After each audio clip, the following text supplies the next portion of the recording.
Rooftop Sports welcomes you to a special presentation of the National Football League. That's not what he wanted to cook. Good morning and afternoon, everyone. This is Rooftop Sports, and here I am to cover the Seattle Seahawks and the Carolina Panthers, and this is a very, very critical matchup because this is the opportunity for the Seahawks to actually, the thing is, I think what it says is if they actually win their game, if they win today, they may actually get the top seed. Not the top seed, but at least win the division in the NFC. Let's see what the scenarios are. Do Seahawks win division if they win today versus Panthers? Says, yes, the Seahawks can win the NFC West division if they beat the Panthers and if the 49ers lose or tie to the Bears, and if Rams lose or tie to the Falcons. So, yeah, not quite. So winning division is not guaranteed today. They still have to completely win out. Like, they have to win their last two games, and this is where Sam Darnold, I think, is going to be the most tested. I mean, this is where Sam Darnold does get challenged the most, especially in the very clutch situations. Makes me wonder how the 2025 Minnesota Vikings ended their season. 2024, excuse me, coached under Kevin McConnell. So yeah, they went 14-2, and then they lost a critical game at Detroit, losing 31-9 against the Detroit Lions, and I think that's how they lost their top seed, because Lions were 15-2, and now they're 8-8. And also, hit that like button, subscribe, hit that notification bell, and also I gotta find my Seahawks hat wherever that.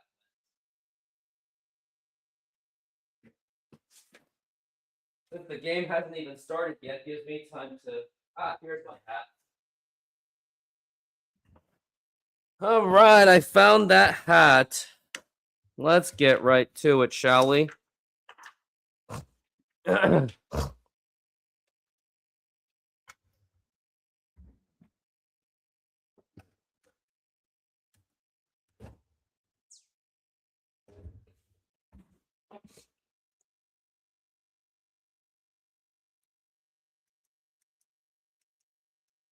I will also be doing the Bears and the 49ers game. And look at that weather. It's a huge, cloudy overcast in Carolina, North Carolina.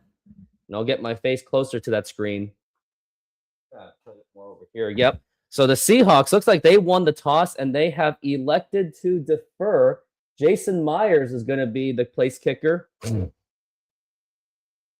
Seahawks are now at 12-3. They have an opportunity to tie their franchise record to go 13-3.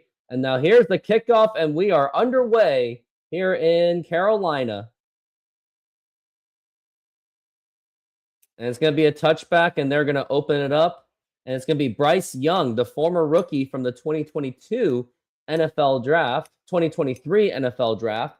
In his last 5 games, he has scored 10 touchdowns with 2 interceptions, a 66.7 completion rate, and he's been throwing over 250 yards a game. Expect this to be a challenge for the Seahawks defense, as if they were challenged against the Los Angeles Rams, where they got out of that game at the skin of their teeth. It's going to be 1st and 10, ball on the 35. I really miss the old days when it was ball on the 20. Now, Bryce Young is set with a running back right behind him, man in motion. And now he's going to hand it to that running back, and he's going to get some yards, and he's going to get some big gain, and that's going to be a first down right off the bat. That was a huge run by Carolina, and I'm trying to find out who that player was. That was Dowdle. That was Dowdle.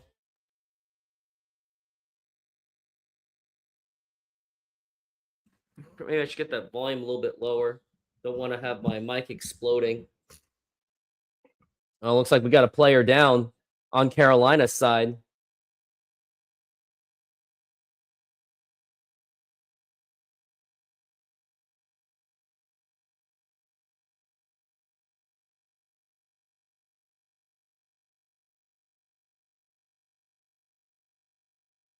That was right on the first play, and someone already got hurt. And with injury timeout, might as well play some quick ads. SeatGeek is a mobile ticketing app for sporting events, concerts, and other events. They make the buying experience easier by the app ranking each ticket from 0 to 10 to see if you are getting a good deal, and you can see exactly where you are sitting. I regularly use that app, and I have had nothing but a fantastic experience with SeatGeek. Use my promo code RoofTopSports to get $20 off of your first purchase. Link to the code, app, and website will be in the description, so take advantage, and thank you. Rico Dowdle was a longtime running back for the Dallas Cowboys. He was behind the likes of Ezekiel Elliott and Tony Pollard. Back in 2020, when he started as a rookie, it was mostly Ezekiel Elliott doing it. And Ezekiel Elliott, he hasn't played. He last played for the Cowboys in 2024, and he hasn't played since. And I believe that he did retire. And I want to check and see if Ezekiel Elliott did retire. Let's see what it says he is.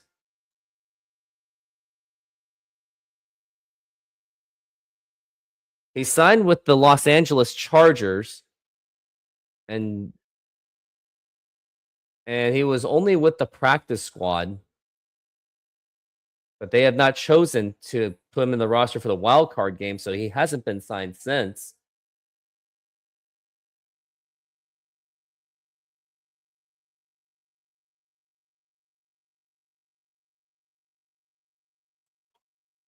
You can say that Ezekiel Elliott had a pretty up and down career himself. By the time he got to 29, he was pretty much a dud.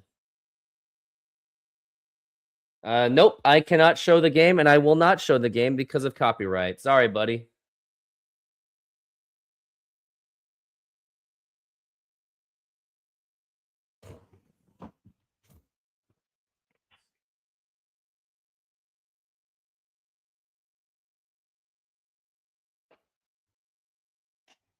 Jatavion Sanders is the one that got hurt. He's a linebacker, 6'4", and now we're back at here for the 1st and 10. Ball on the 36 or 46, and now it's going to be a quick pass, and that's going to be down for a loss. That was a great tackle. That was a loss of 2.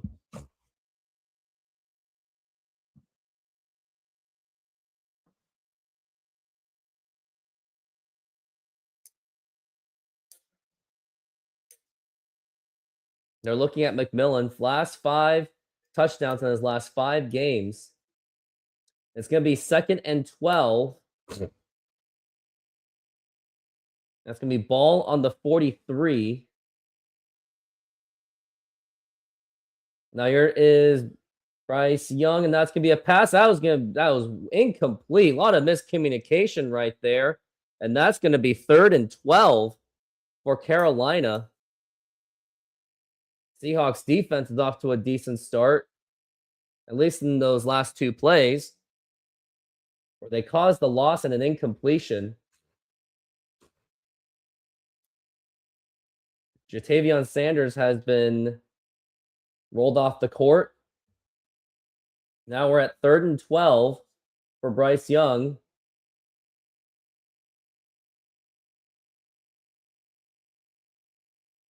Now here is Bryce Young looking to pass. He's got all day, and he's going to go for the run, but he's got to slide. And now Carolina's going to be forced to punt, as that was a near 3-and-out. It was pretty much a 3-and-out after that run. And now they're going to be forced to punt with Seahawks getting the ball and a great opportunity to take advantage.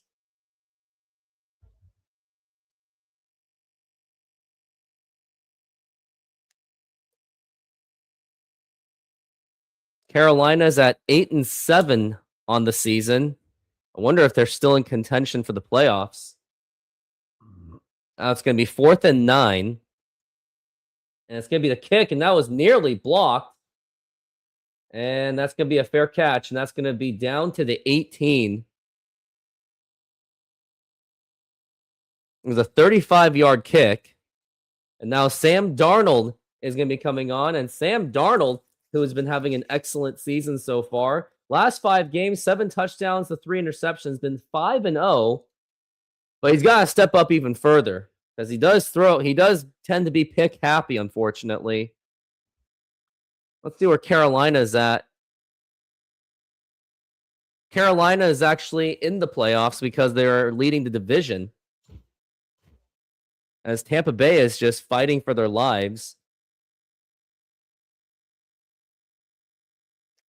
I mean, practically the only playoff implication there really is between Carolina and Tampa Bay, as we're at 1st and 10. It's a very critical game for Carolina. They have to win if they want to hold on to that division. And it's going to be 1st and 10. And now it's going to be a fake handoff. And now Sam Darnold doesn't really have much room. And that was batted away. And that was nearly picked off. That was about to be a massive disaster for the Seahawks, as the line was completely just broken from the very beginning. It really did fall into his lap.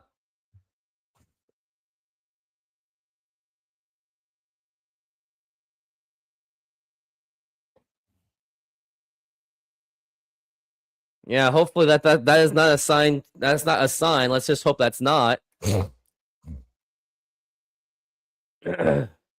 it's going to be 2nd and 10. Seahawks usually have their struggles in Carolina. They at least play the close games. And now here is Sam Darnold to pass. Now here is the pass, and that is incomplete. Ball intended for Jackson Smith and Jigba.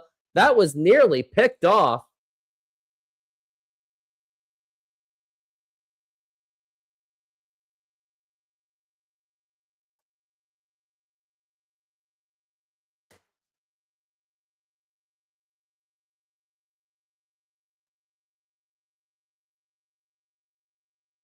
Carolina historically has been 4-9 against the Seahawks of all time.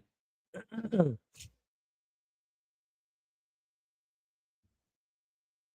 we're at 3rd and 10.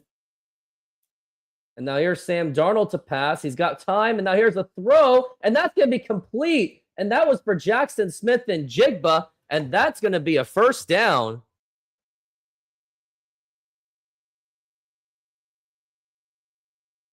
The last time the Seahawks played at Carolina was in 2019.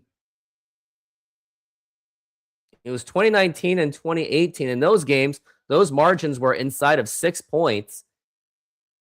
I got to calculate these margins. Now it's going to be 1st and 10. There's Jake Bobo on the motion. He's probably trying to play his fullback. Now it's going to be a handoff to Kenneth Walker. And he actually breaks the tackle and actually gets maybe a short gain on that. But yeah, when Seahawks play at Carolina, here are the game of margins. It's very marginal, I can tell you that.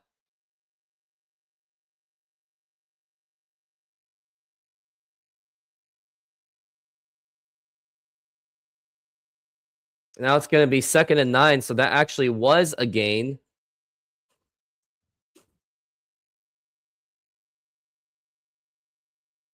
And now it's going to be Darnold looking to pass. He's breaking, and he has to throw it away. Just throw it away, and he does, as he was clearly out of the pocket, and he had to throw it away.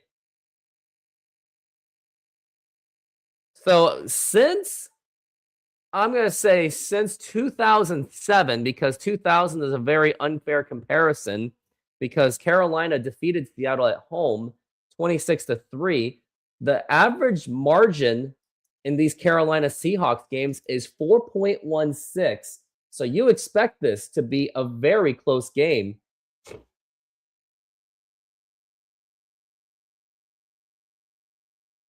Wait, that was an intentional grounding, but he was out of the pocket.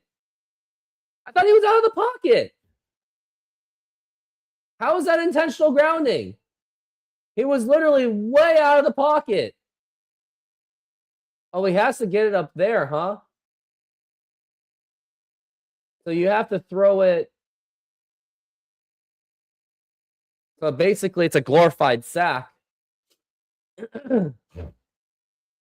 Basically, Sam Darnold's just going to have to chuck it. Because at this point, Seahawks are just going to go. They're just going for at least a fair punt position for Mike. Yep, and they're going for a run, which I think is a stupid play call. And now here's Kenneth Walker, kind of breaks it through, and he gets to the 20, and that is probably the best play, other than the Jackson Smith and Jigba catch, is the best that we have seen. That was a gain of 16 for Kenneth Walker.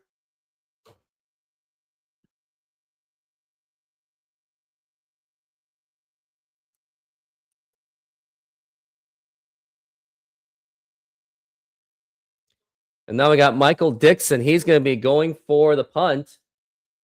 A very disappointing opening drive for Seattle. And now it's going to be the punt. And it's actually a really good one. It's going to go to the 20. And it's going to be fair caught. A disastrous opening drive for the Seahawks. But they somewhat make it up by putting the Panthers in a not so favorable field position. Always expect these games to be tough. It's never easy when you play in Carolina, no matter what the record is.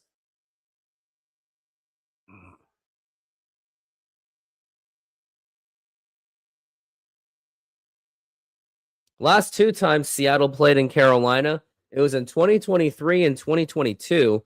In 22, Seahawks lost to Carolina. And in 23, when it was Geno Smith versus Andy Dalton, it was a 37-27 victory against Carolina. But whenever they play at Carolina, Seahawks always have to have these very exciting kind of games.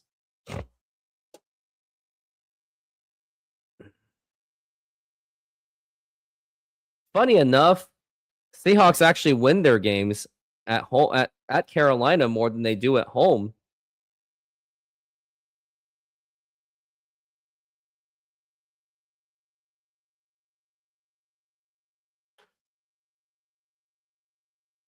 Carolina has only won 2 games when they play the Seahawks, when they host the Seahawks.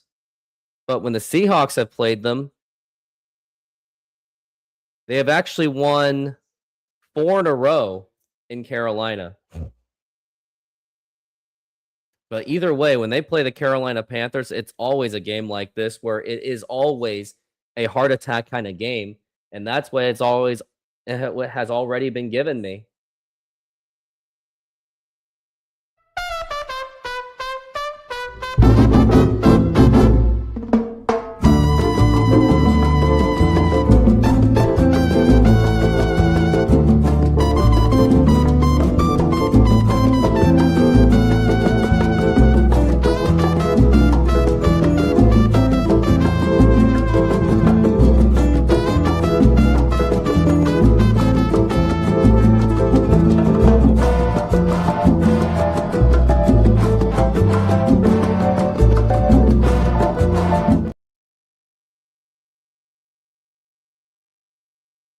Happy holidays. Merry Christmas, everyone.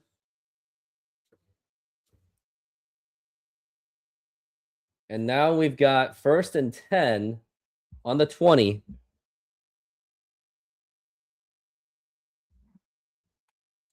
And now it's going to be Bryce Young. He's looking to pass. He scrambles out of the pocket, and that's going to be caught. He's trying to, and he gets taken down. Tackle made by Witherspoon.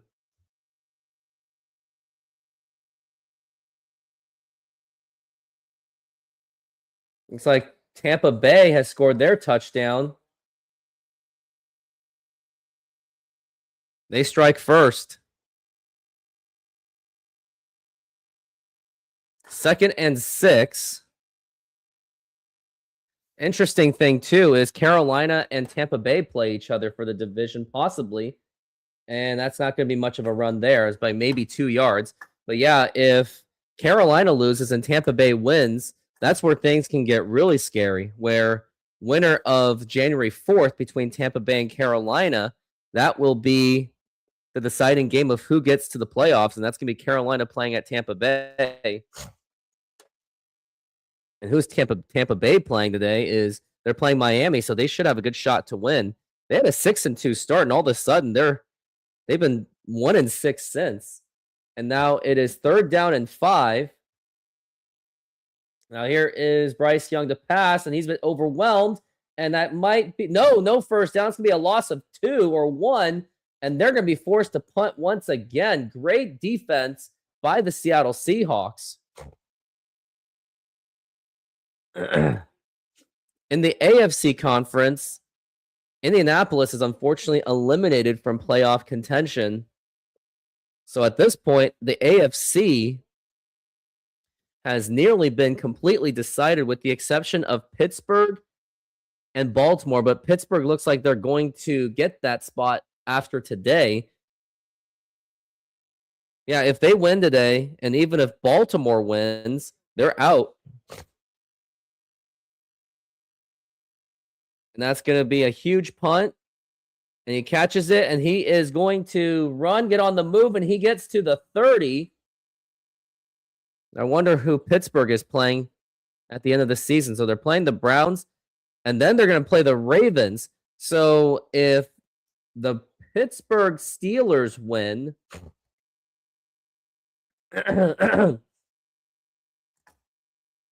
oh yeah, I think that Pittsburgh has to lose. Pittsburgh has to lose in order to make it meaningful for Baltimore. But the problem is Baltimore is playing Cleveland. So that's not going to get that is not going to make it any easier for them either.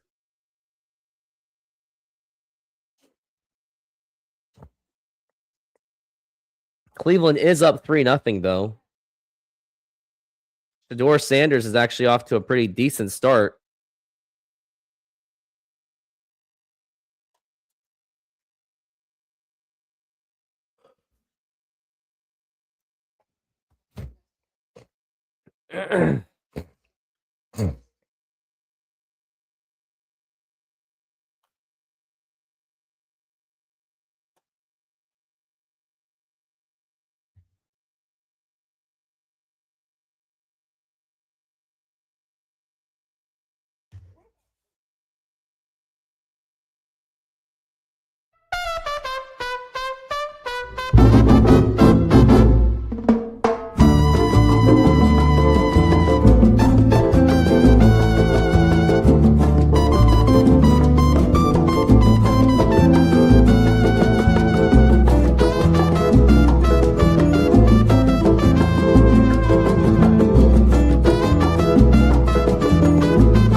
Carolina is trying to make it to their first playoff appearance since 2017 when the team was led by Cam Newton.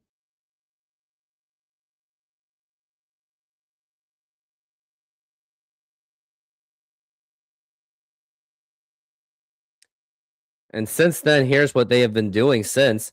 They were 7-9 in 2018. Cam Newton didn't really have much of a good season. And then they went 5-11. That's when Ron Rivera got fired. That was led by Kyle Allen, and Cam Newton was mostly unavailable. And then 2020, after they moved on from Cam Newton, their quarterback was Teddy Bridgewater, who was only 4-11, and they were splitting time with PJ Walker. He was. Now it's 1st and 10 on the 30. Man in motion. Now it's going to be handoff to Kenneth Walker. Tries to elude, and he actually does get 5 yards, and he's actually been having a pretty good run game today. He hasn't lost anything today. 2021 was when they brought back Cam Newton, and that was more of a nostalgia thing, and he was 0-5, while Sam Darnold had a 4-7 record. Believe it or not, Sam Darnold was on that team. And then in 2022, it was led by Baker Mayfield and Sam Darnold. And Sam Darnold, I think, was the one that beat the Seahawks, too. And now we're at 2-5, or 2nd and 5. Jake Bobo's playing as a fullback, sort of, and now it's going to be fake handoff. Already gets broken down, and he is going to get sacked. That was Trayvon Merrick with the sack. And that is going to be a loss of 10.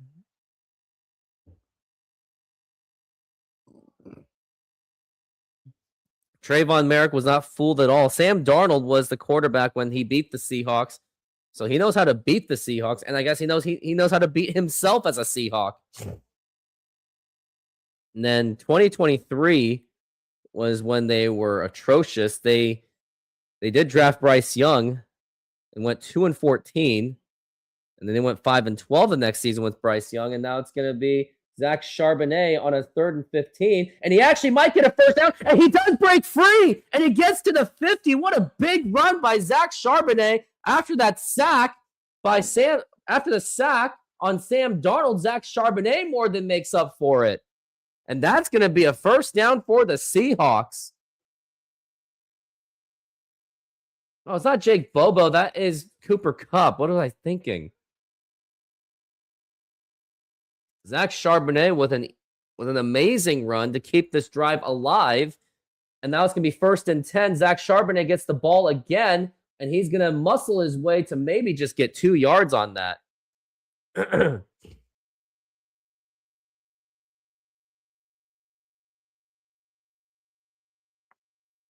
Andy Dalton is actually still on the team, still hanging around in the NFL. Now it's 2nd and 8.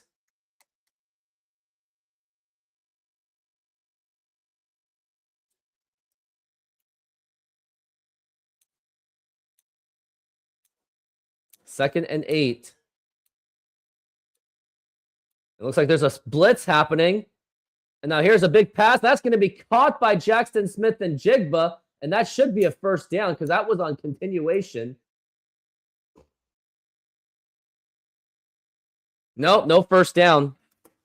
Because he was trying to get the extra yards. He got really greedy when he should have just dove forward.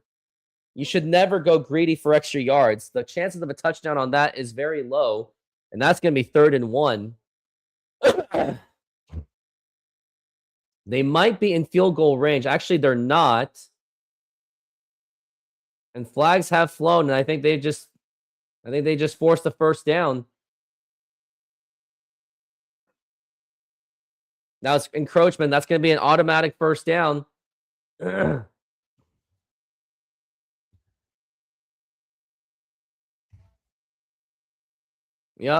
Now AJ Barner was the one that did it.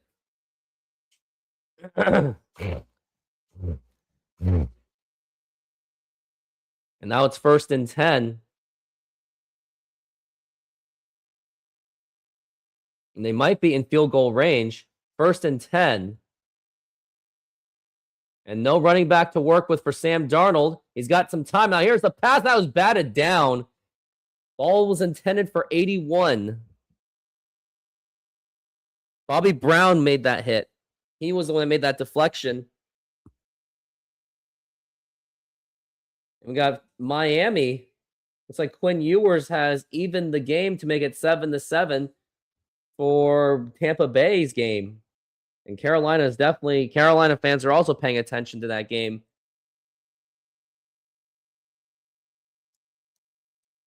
Now we got 2nd and 10. There is no score so far. And Jigba in motion to the left. And now it's going to be to Kenneth Walker. He gets stopped and dropped immediately.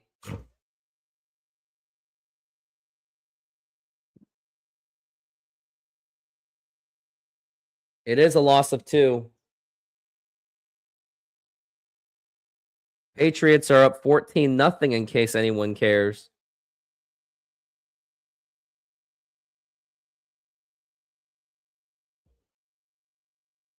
And now it's going to be 3rd and 12. This is a very critical moment for the Seahawks. They want to at least get in field goal range. I would imagine if they're just going to run the ball on this one just to try to get some extra yards. Here's Sam Darnold to pass, and that's going to be caught by Njigba, but that's going to be 4th down, and I think that's where you're going to bring out the field goal unit. It basically was for Jason Myers to get that field goal.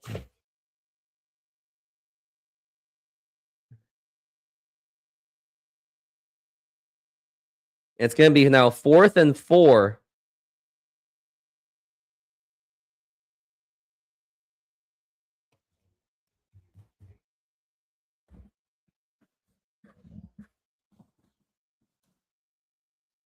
going to be 4th and 4. And does he have it for the field goal? And that goes right through the uprights. And Jason Myers arguably has been one of the best kickers in the NFL.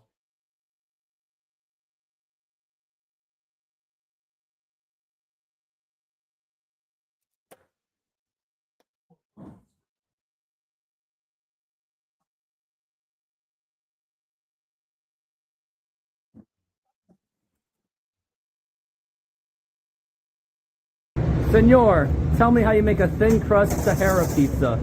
With your hands. Cornmeal.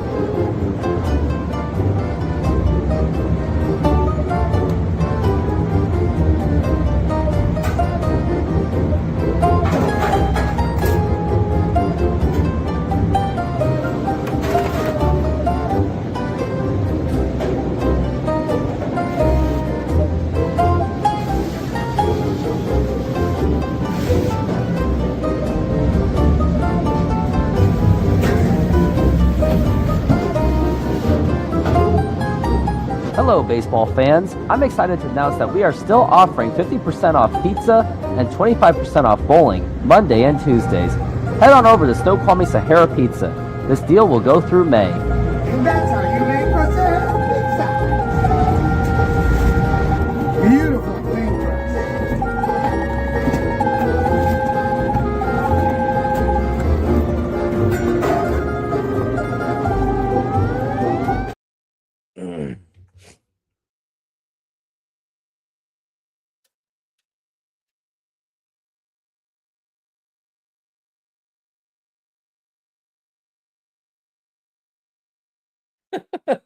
Nice airplane commercial. Our departure has been delayed.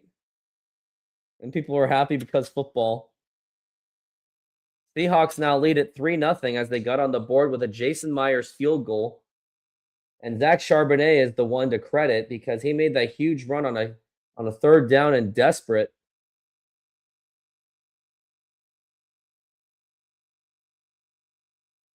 I don't know if it was 3rd down or something, but it was a really big run.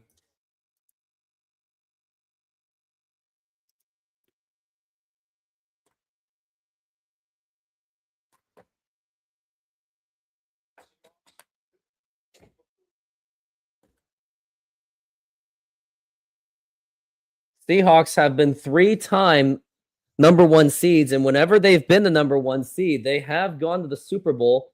But I have a feeling that even if they do get the number 1 seed, it might be a bit different this year because I don't know if you can trust Sam Darnold to make a run for the playoffs. And now they're making a big run. That's Carolina. They got to the 35. It was basically a glorified touchback.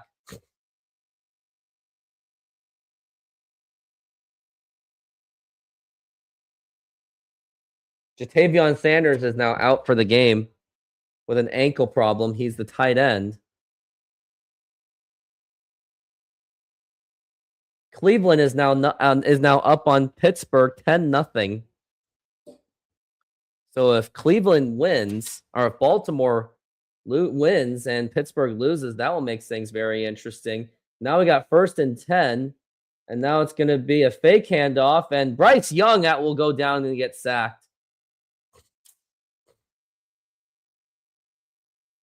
He was trying to do some kind of a run option and did not go well at all.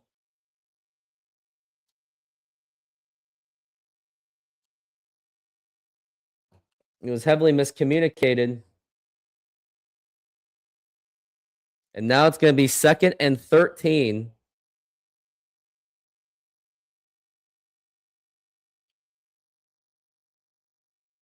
And now it's going to be handoff. And he gets tripped up. And that's going to be 3rd down. Hubbard was that running back. And now it's going to be 3rd and 9.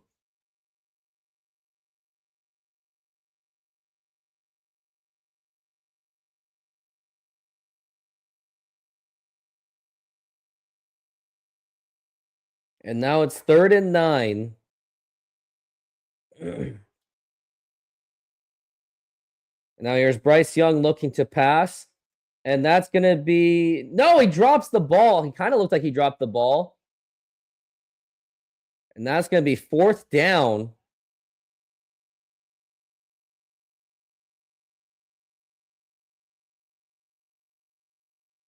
And looks like we're forcing another punt. It's going to be a 3 and out.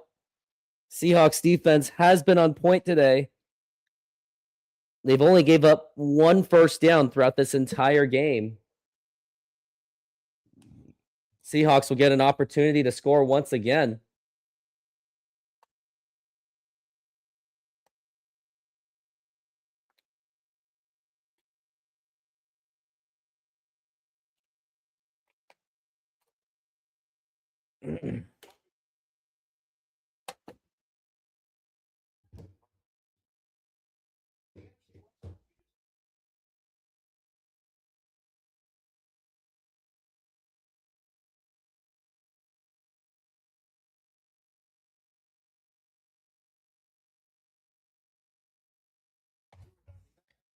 Mike Macdonald, 22 wins in his first 2 seasons, most ever by a Seahawks coach.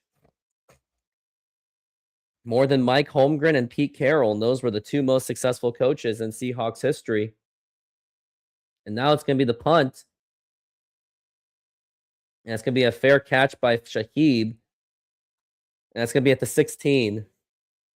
So it's going to be a long ways for Sam Darnold to get something done in this drive.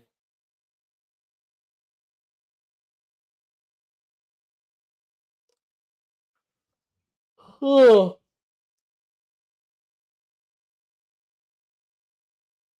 We're making half pineapple, half tiki with barbecue chicken. You put the garlic.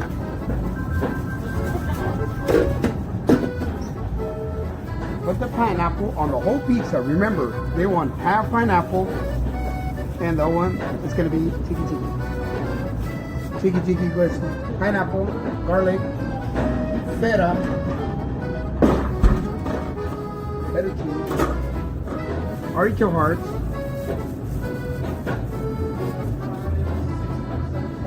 and the chicken. And we're gonna spread some barbecue on top.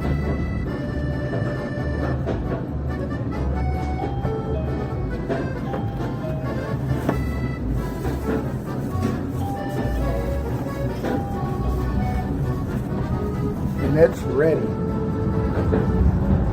Put it on the oven. Let it run. Hello, baseball fans. I'm excited to announce that we are still offering 50% off pizza and 25% off bowling Monday and Tuesdays. Head on over to Snoqualmie Sahara Pizza. This deal will go through May. Make that throughout football season. My bad.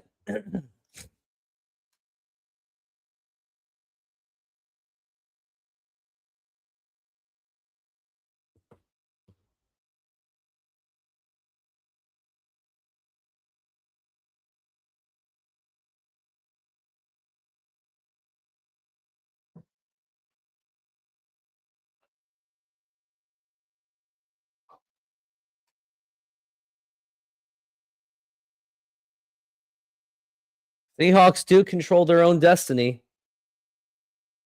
50% of first seeds have reached the Super Bowl, they say. 3.3% of wildcard teams have reached the Super Bowl, so odds wouldn't be good for the Seahawks. And now it's going to be 1st and 10. If the Seahawks win their final 2 games, they will be guaranteed the number 1 seed. And now it's 1st and 10.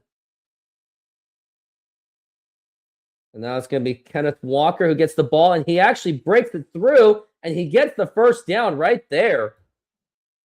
Kenneth Walker's been having a pretty good run game today.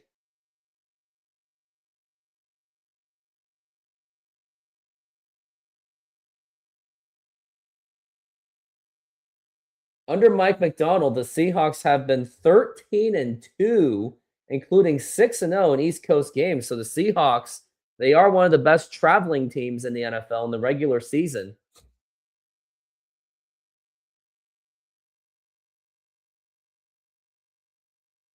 And now we're at 1st and 10. Clock is winding down. And it was nearly a delay of game. Now here's a quick pass. That is going to be caught. That is Shaheed making the catch. And looks like he is down.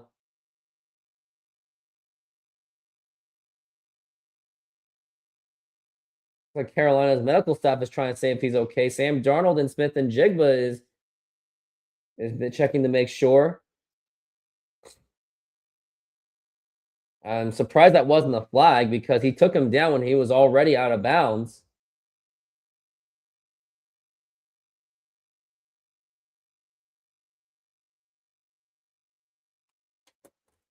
I think that should have been a flag right there. Looks like Shaheed is okay.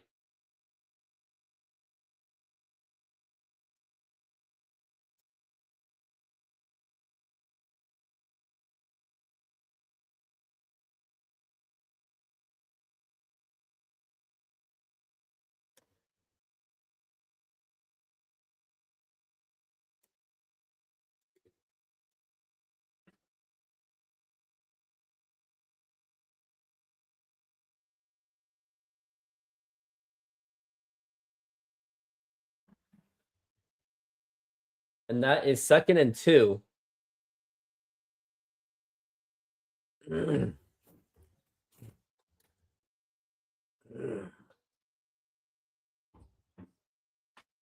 Now we're at 2nd and 2.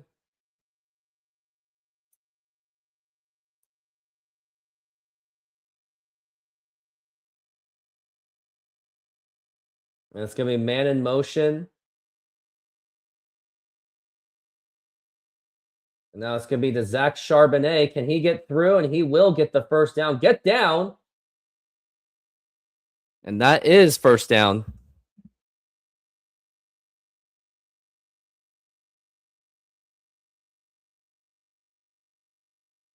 Yep, they're going to let the clock wind down.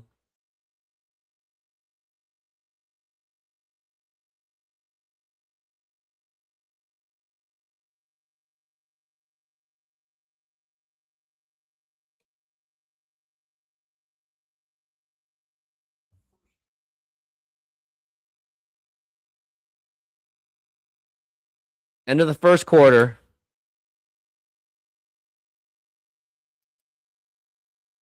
I'm going to try to play at least 2 games on the Retro Bowl because I am very behind.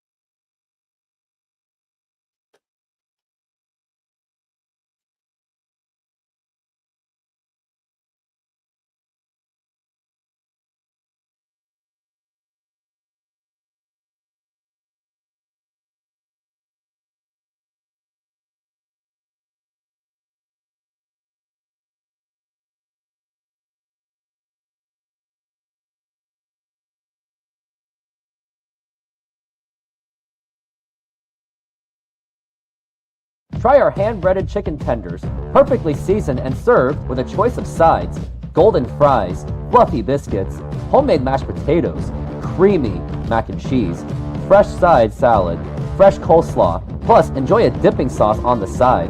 Come in and treat yourself to the best comfort food around. Visit us today and satisfy your cravings.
Now it's going to be handoff to Kenneth Walker.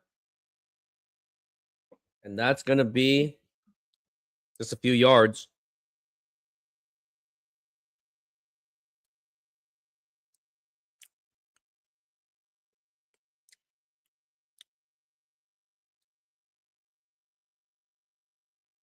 Rashid Taheed is right now being evaluated.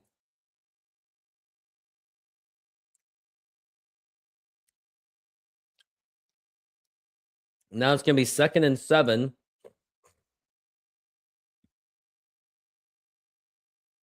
And now it's going to be a fake. And now it's going to be the Jackson Smith and Jigba. And they actually lost yards on that. Now it's going to be back to the 3rd and 10.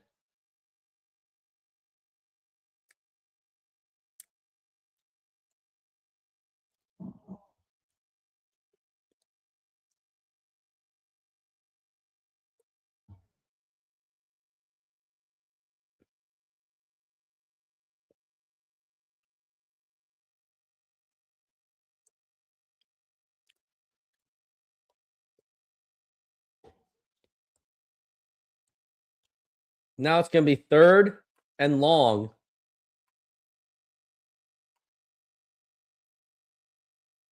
They're 3rd and 7, actually. Now here's Sam Darnold to pass. Now here is a pass, and that is going to be nearly picked off.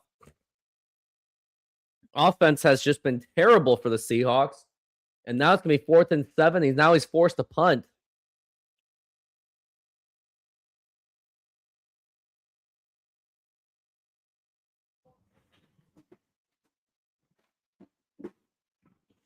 That's just sad.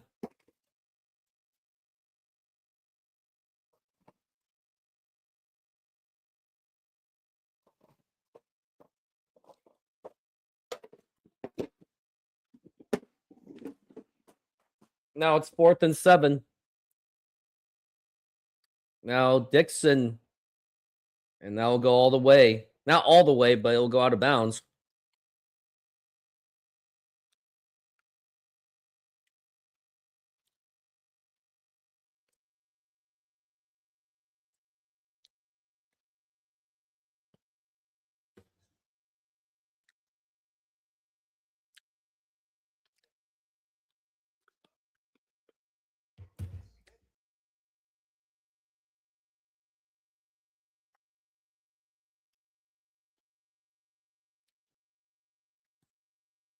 Now sizzling at Apollo Mediterranean Greek Food. Come enjoy our flat-top grilled Greek chicken and beef, Slovaki tender, juicy and bursting with Mediterranean flavor, served with savory yellow rice, fresh daily cut veggies for our crisp salads, homemade hummus, plus warm pita, and our signature tzatziki, perfect for a fresh filling meal made with care. Cold beer available. Order now at apollogreekfood.com. Come visit us for a delicious meal and a cold beer. We'd love to serve you.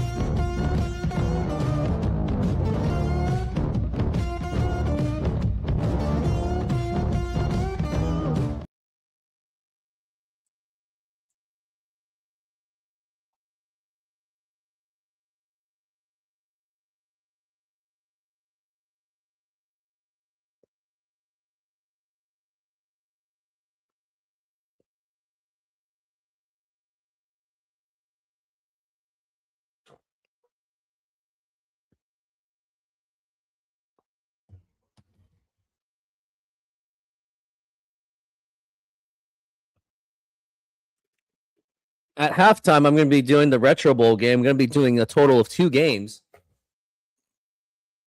And who am I going to be playing next?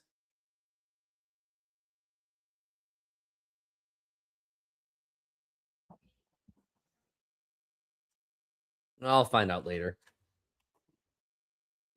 So far, let me see.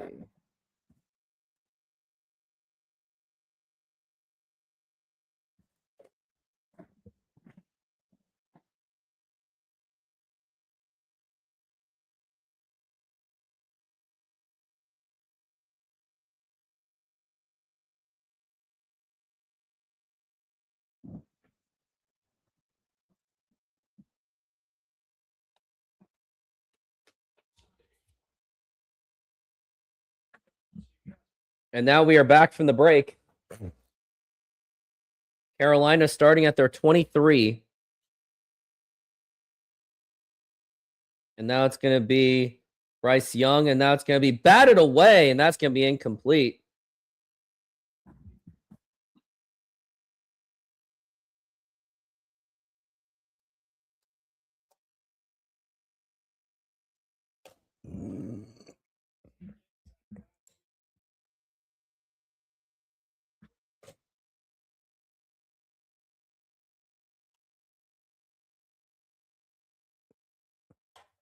It's been 3 punts, only a total of 18 yards for Carolina.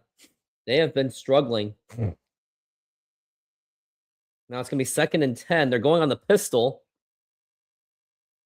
And now here is Bryce Young to pass. He gets bottled up, and that's going to be incomplete. And I think that's a flag right there. It looks like that could be a roughing the passer. Pass interference on the defense.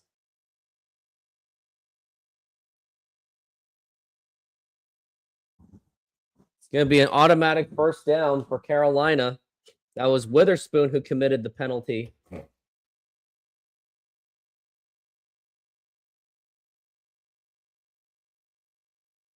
Oh, come on. I think that was a ticky-tack call.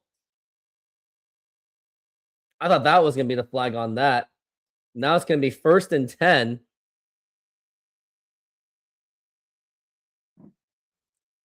And now it's going to be... And he's down.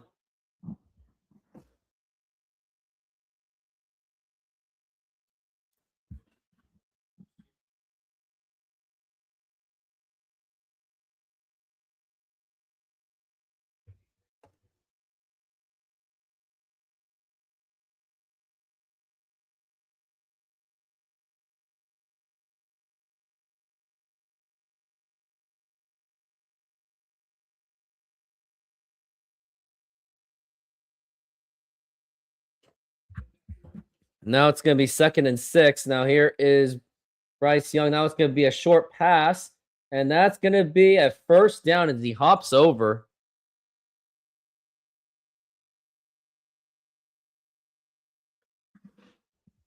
And now it's going to be 1st and 10. And now it's starting to rain. And that's where you probably want to get your run game going. Obviously, it's a first down.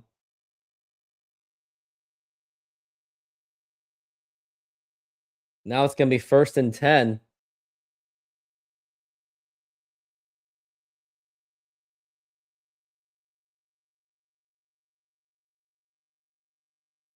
There's Dowdle. And he actually gets at least a few yards on that. Almost 5 yards.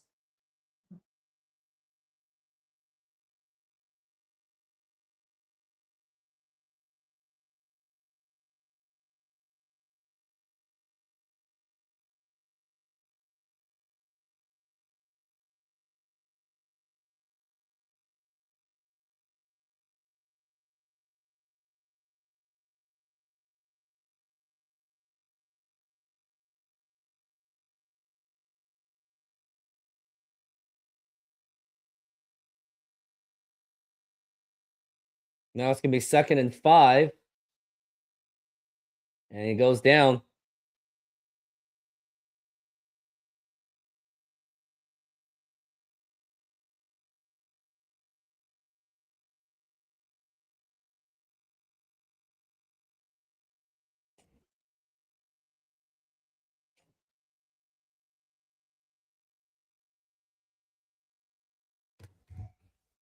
Now it's 3rd and 2. And does he get the first down? Nope, he's not going to go anywhere. But I wonder if they're going to try to go for it on 4th down. Because they're in desperation time right now. Yep, they're going for it. Because they also trust the defense, too. Worst case scenario. They have the 3rd highest percentage of success when going for it on 4th down. And fans are cheering loud, which they shouldn't. Maybe it's the Seahawks fans making all that noise. And they're gonna, does he go? Does he get through? It looks like he may have stopped him, but it also might look like a first down too. They said it's enough for a first down.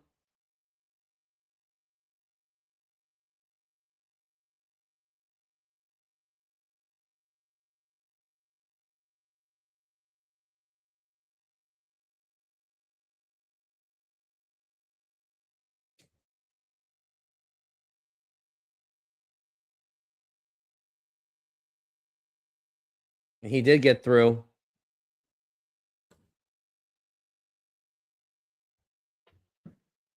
Now it's 1st and 10. It's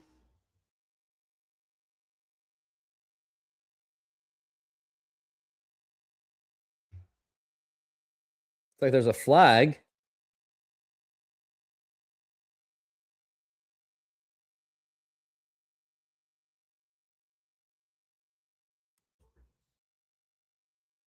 SeatGeek is a mobile ticketing app for sporting events, concerts, and other events. They make the buying experience easier by the app ranking each ticket from 0 to 10 to see if you are getting a good deal, and you can see exactly where you are sitting. I regularly use that app, and I have had nothing but a fantastic experience with SeatGeek. Use my promo code RoofTopSports to get $20 off of your first purchase. Link to the code, app, and website will be in the description, so take advantage, and thank you.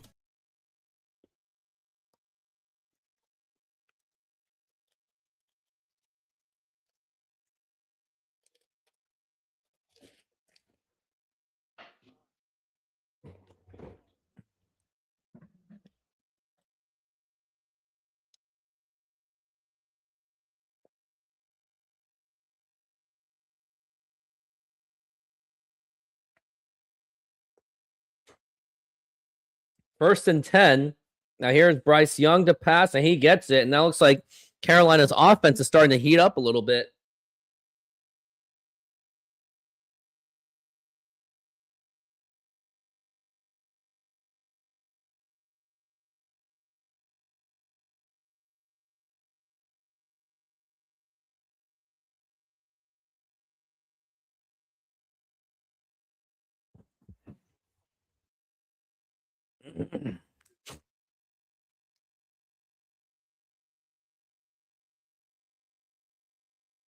Oh no, it's gonna be oh, he runs into him. Looks like that was gonna be a first down, but no.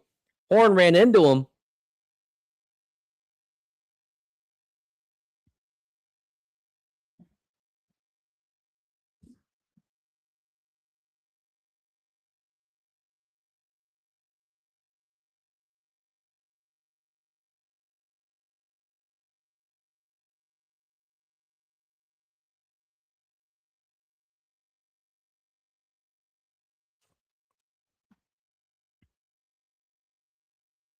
And it's 3rd and 2.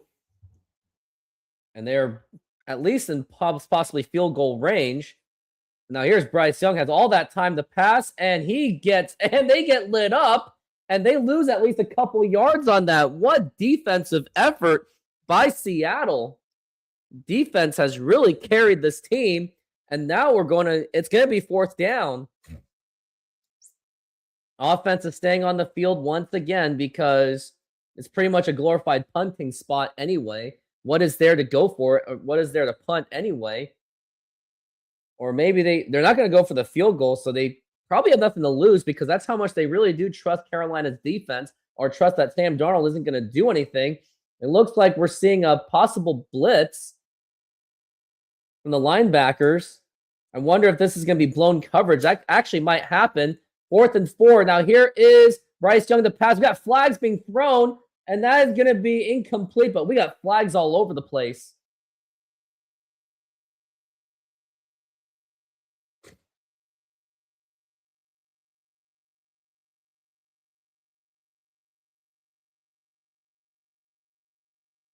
Offensive offside.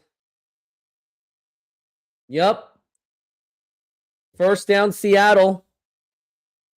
There's a lot of Seattle fans there, too.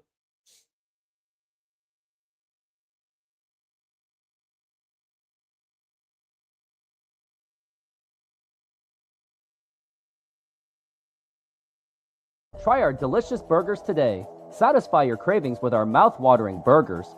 Double cheeseburger with classic double beef patties with melted cheese, lettuce, tomatoes, onion and house sauce, a fresh, flavorful delight. Double bacon cheeseburger, crispy bacon, fried onions, barbecue sauce, and double cheese. Double guacamole bacon burger, double cheese, crispy bacon, guacamole, lettuce, tomatoes, onions, and our special house sauce. Pair any burger with fries with an ice-cold drink for the perfect meal. Come down and taste the difference. You can only find these burgers at our Snoqualmie Mexican food truck.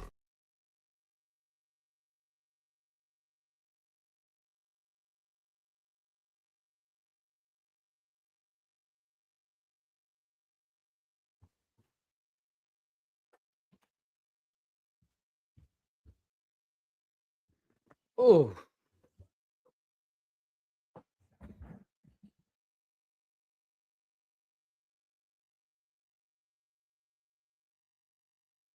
What is Burger King doing? A Krabby Patty meal? Weird. That's how you market it, I guess.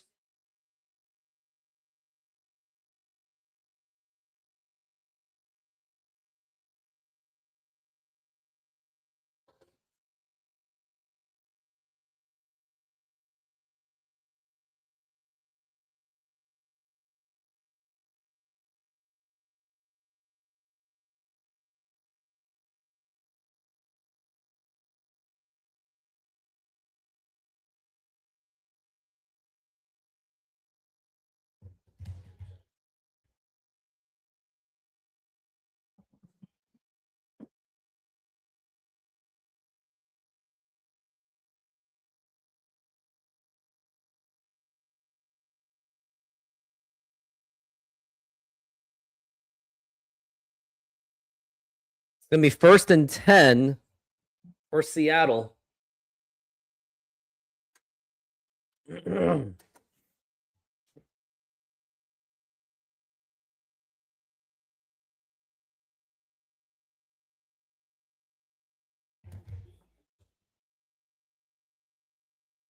Wow, I didn't know that Sam Darnold met his fiance in Carolina. Who would have thought? And now it's going to be Kenneth Walker going for about a couple yards.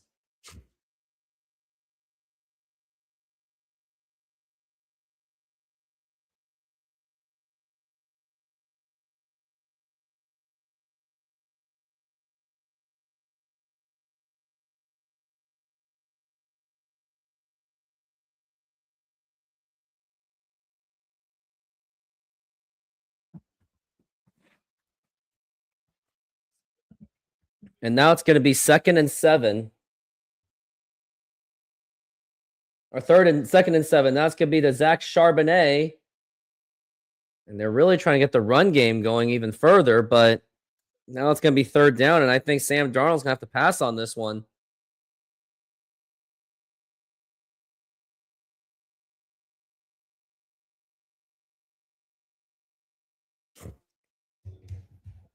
And now it's 3rd and 5. It's going to be a very critical drive for Seattle because you don't want to give Carolina more opportunities to score, especially when your defense gets tired out and they hardly ever get any time to rest.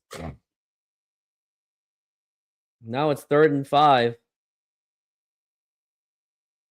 And now, drops the ball, and now here's Sam Darnold with a pass, and that is going to be incomplete. That actually could be fumbled. Ball's out again. And now Carolina might have the ball. Yep, and it was a fumble, and it's going to go to Carolina, and they are now within Seahawks' territory. They are well in Seahawks' territory, and this is where things can get very, very dangerous. Sam Darnold was already a bad snap. It was already batted down. And he had the ball. Sam Darnold knocked him down, which seemed to have made it worse in hindsight. Now Carolina with the ball. Sam Darnold is proving that he cannot play the big game. And you got concerns for Sam Darnold. I mean, these fans that were trashing on my Instagram saying that Sam Darnold, the Seahawks ain't going to do anything in the playoffs. And those Rams and 49ers fans may not be wrong at all.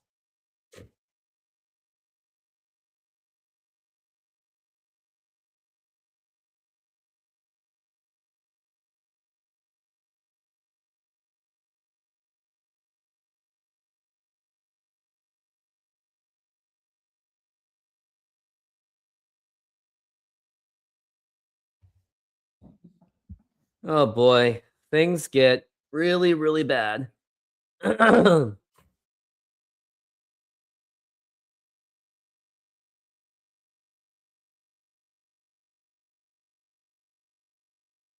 Since 2022, I have been building the Rooftop Sports YouTube channel, and I want to thank all of you for your support and engagement. Without all of you, there is no Rooftop Sports. Now, if you would like to take your support to the next level, join my exclusive YouTube membership program for just $5 a month. Get first access to new videos, ad-free content, and exclusive insights from my fantasy sports, as I do play many fantasy sports leagues. Plus, follow along with my softball seasons like never before. You also get access to my own emojis to use to comment on my videos and my live streaming shows. For just $5 per month, become a bigger part of my community and get ready for unparalleled sports experience. Let's do this.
And there's Dowdle, and that gets about close to a first down.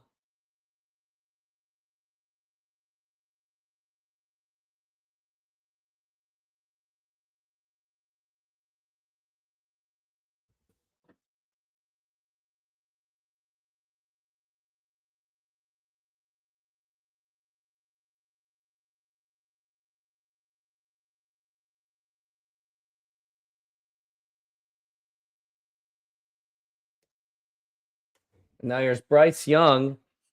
He is now they're pretty much they're in the red zone, 2nd and 2.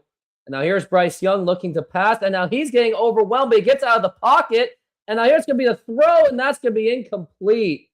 Nearly avoided the sack, just barely.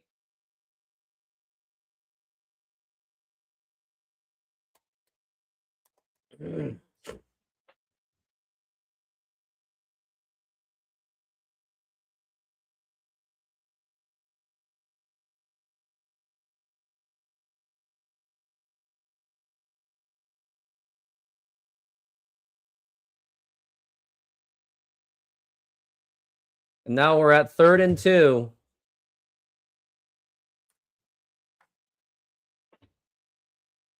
And now it's going to be a handoff, and that is going to go down.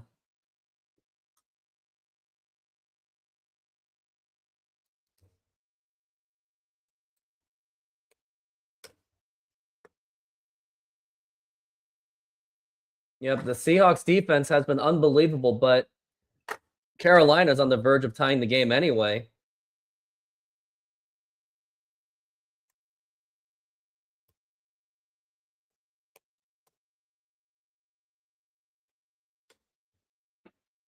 Ryan Fitzgerald's going to go for the field goal. And now here's the kick. And that is good. And now it's going to be 3-3.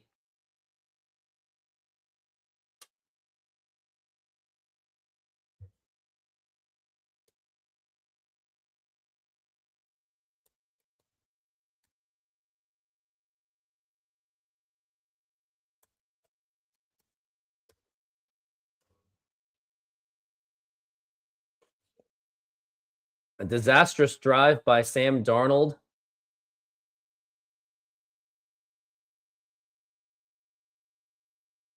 Which led to a tie ball game. Try our delicious burgers today. Satisfy your cravings with our mouth-watering burgers. Double cheeseburger with classic double beef patties with melted cheese, lettuce, tomatoes, onion and house sauce, a fresh, flavorful delight. Double bacon cheeseburger, crispy bacon, fried onions, barbecue sauce, and double cheese. Double guacamole bacon burger, double cheese, crispy bacon, guacamole, lettuce, tomatoes, onions, and our special house sauce. Pair any burger with fries with an ice-cold drink for the perfect meal. Come down and taste the difference. You can only find these burgers at our Snoqualmie Mexican food truck.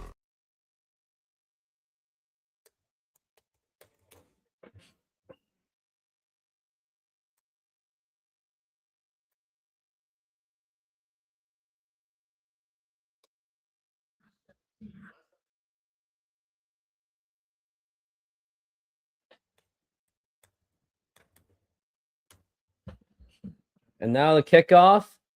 And now he's going to try to run it out. Goes to the 10, the 20, and he is going to go to the 30, just below the touchback.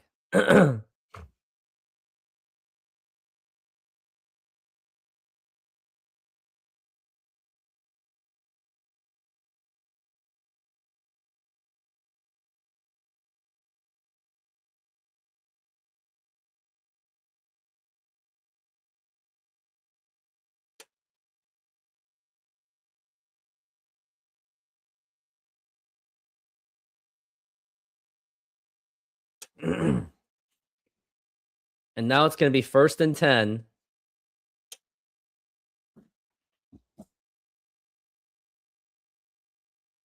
Now here's Sam Darnold to pass. He's going for a pass. That's going to go to Zach Charbonnet. And he does get at least, almost that could be a first down now to think about it. Now it is going to be a first down.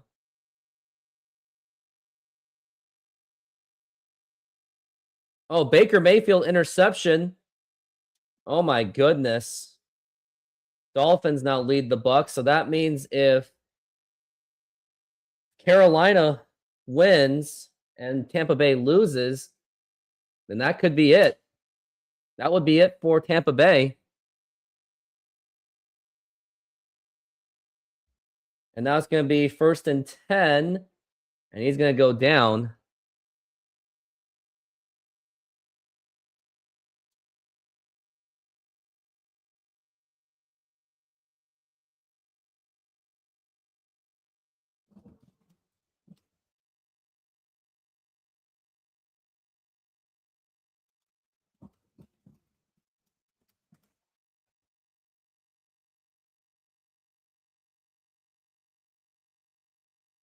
Now we're at 2nd and 6.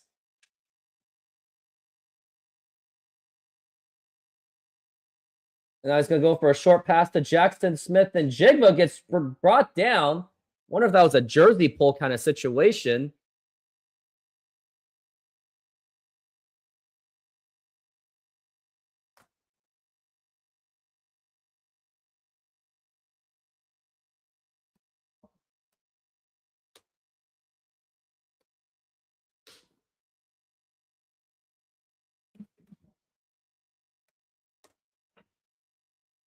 Now we're at the 2-minute warning.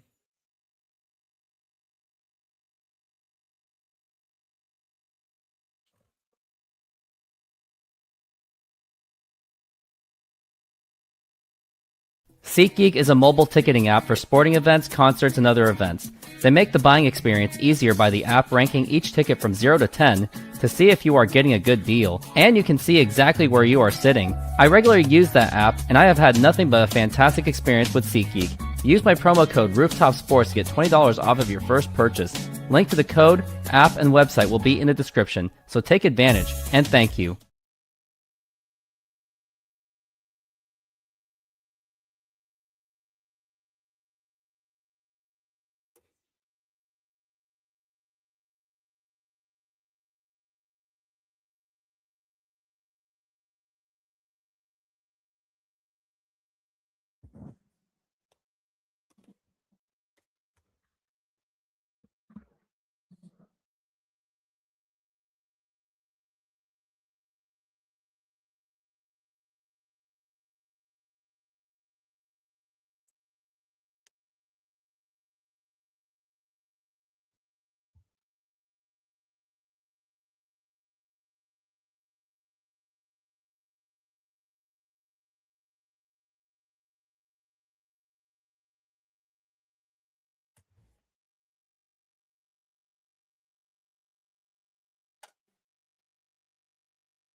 Try our delicious burgers today. Satisfy your cravings with our mouth-watering burgers. Double cheeseburger with classic double beef patties with melted cheese. And we are back from the break. And where are we at right now? I think we're at like a 3rd and something. No, it's 3rd and 2. And they got to get to field goal range at least. And now it's going to be handoff to Zach Charbonnet. And yep, he's going to get there. That's going to be a first down. And I think they're going to try to milk the clock all the way to 0 so they can get the last score. It was definitely a missed face mask call.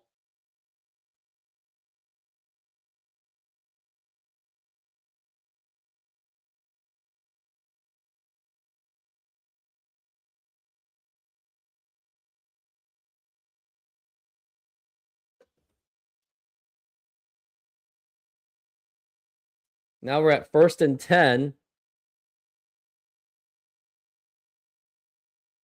And now it's going to be a pass by Darnold. That's going to be thrown, and that's going to be intercepted.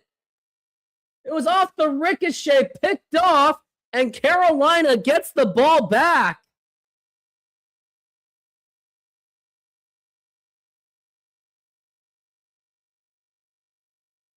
Here was the throw by Darnold.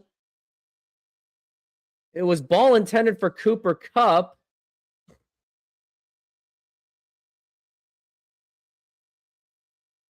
No, he dropped it. He dropped it. Oh, Seahawks dodged a massive bullet.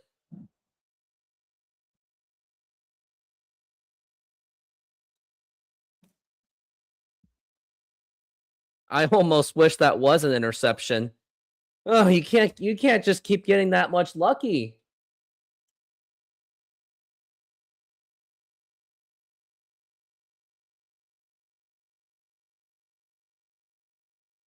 If that was in the 90s, that would have been considered an interception.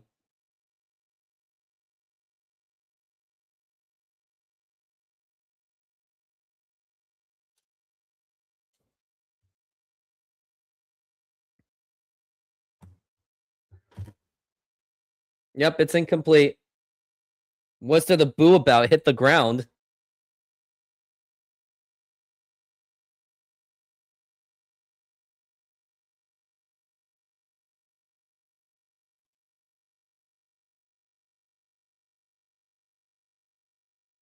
That was by number 61 making that key batted down to prevent the interception. So you got to give it to the offensive line for that. But man, Sam Darnold's just terrible. And now we're at 2nd and 10.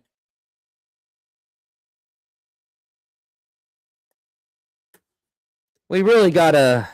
Oh, man.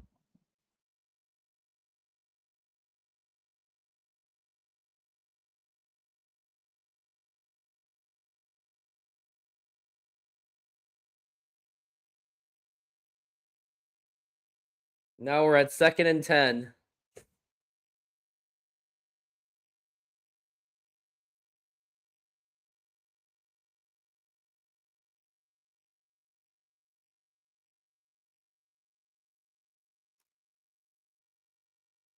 Now there's Darnold with a shotgun. Now he's going to be handing it to Kenneth Walker. He runs around and he will go down for about 5 yards.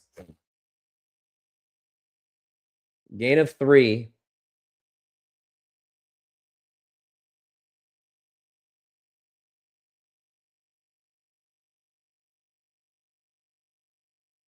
Now it's 3rd and 7. And now here's Darnold looking to pass. Now here's going to be the pass to get to field. He drops the ball. Kenneth Walker drops the ball, but he recovers it.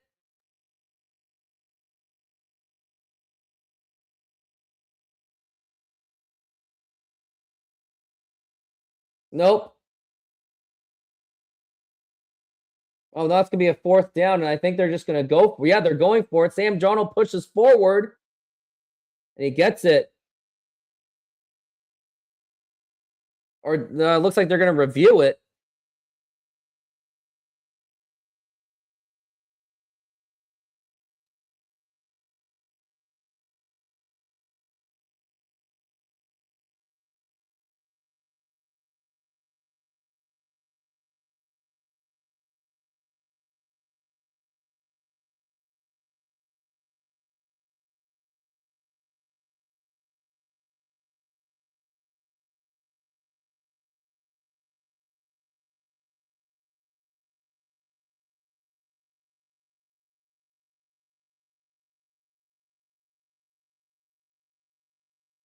Cleveland is now leading at 10-6 against Pittsburgh.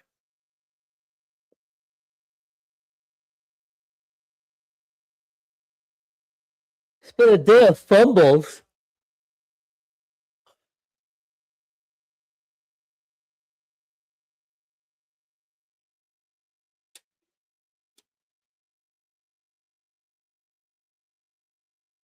They just ruled him short.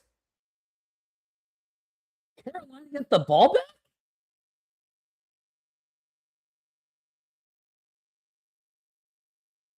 Yeah, he was stopped.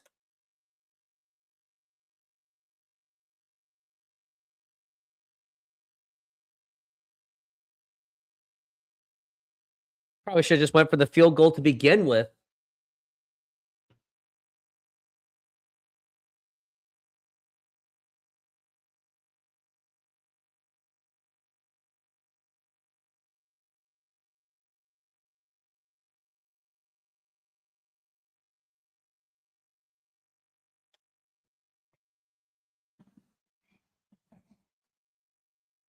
And now it's 1st and 10.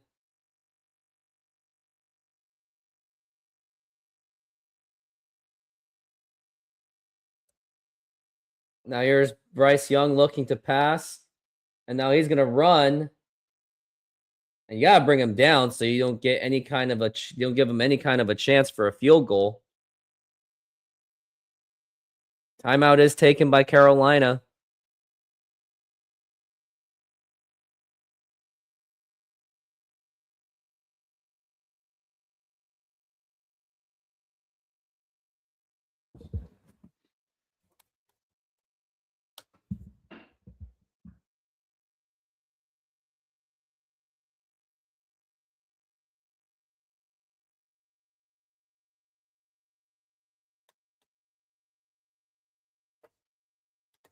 It looks like they are going to go for that Hail Mary situation. And you got to have the mindset as if they are going to succeed that play.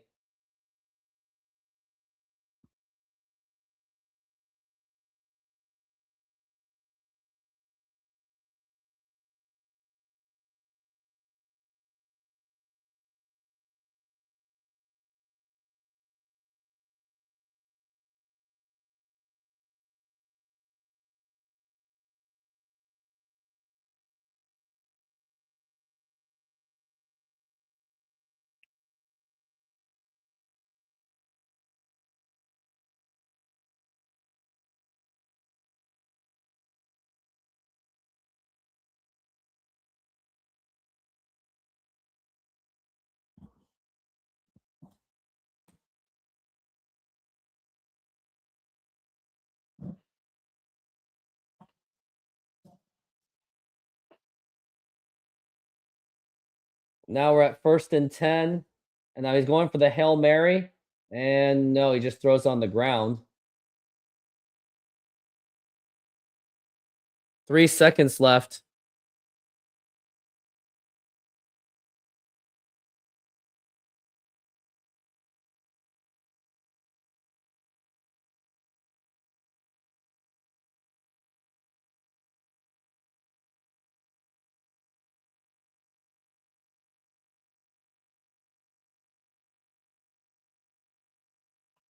Now it's 2nd and 10.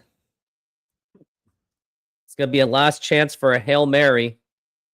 Right after this, we'll be going to my Retro Bowl game, and now they're going, and that drops the ball. That could be a fumble, and he's going to try to run it back. They're calling it incomplete anyway. A very disappointing first half for the Seahawks. Only 3-3, but however, Seahawks will get the ball back.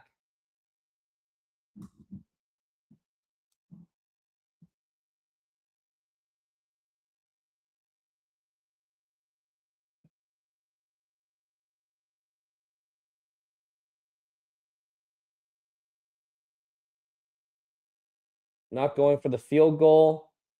Things to know in the first half. Zach Charbonnet had a big run to get Jason Myers to kick that field goal. Sam Darnold's just been having problems. He fumbled. And then not going for the field goal. Just a lot of problems on the offensive end. Well, let's go to Retro Bowl.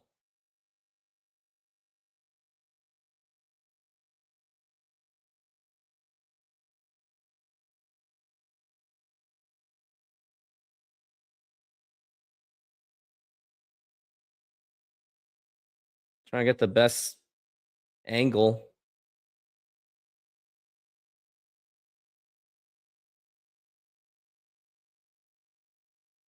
Won't even let me. Gotcha. All right, I'm just going to remove the logo. All right, let's play some Retro Bowl.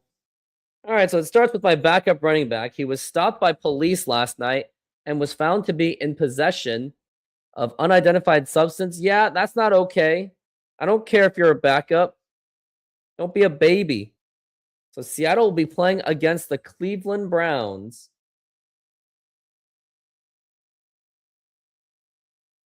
Oh, cool. I'll get to play in the Seahawks alternative uniforms. That's nice. And Cleveland scores on their first drive. What do the Seahawks have? Webb is going to just take the knee for a touchback. Seahawks are running on their 40-year-old quarterback. He nearly broke the tackle.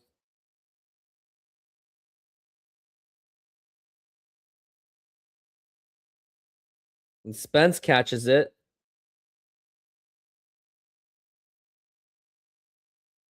And he will go down. And Spence, he will get the easy first down.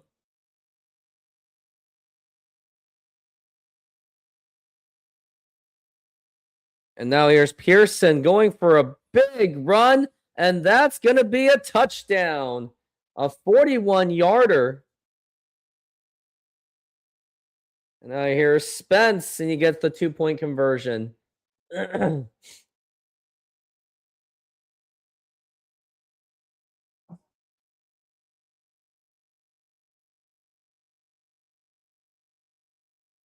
Oh, Webb decides to run it out, but what are you doing?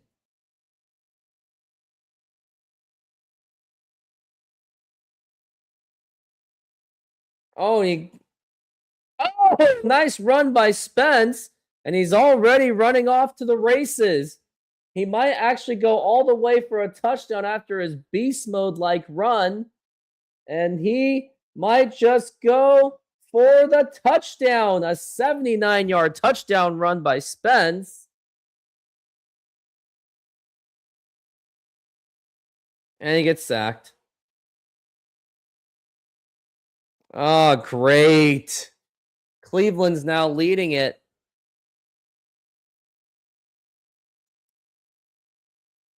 Now it's a touchback. There's nowhere to throw. He makes the catch.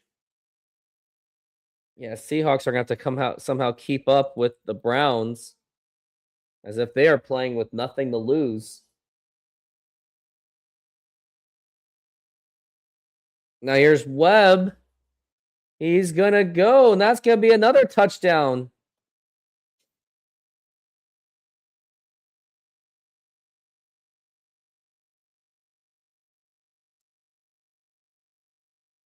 And caught.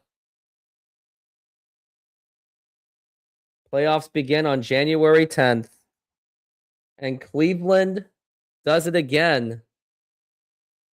And now here's Webb. He is going for a big run.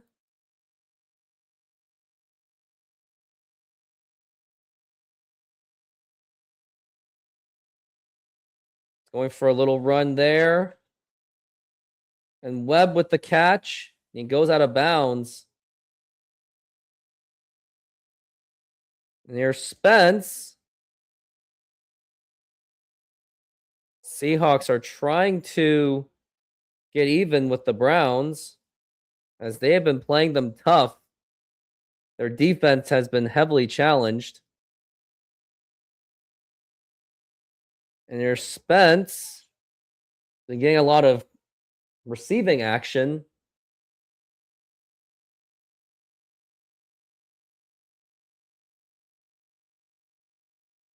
And a touchdown.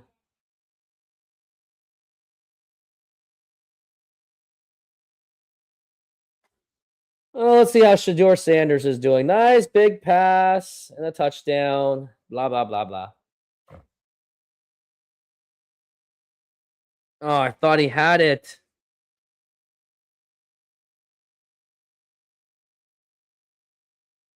And now Seahawks have to try to force overtime with very little time they have.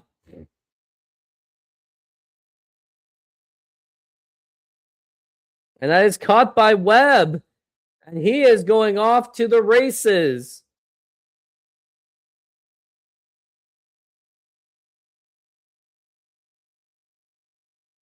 And they're just going to milk this clock.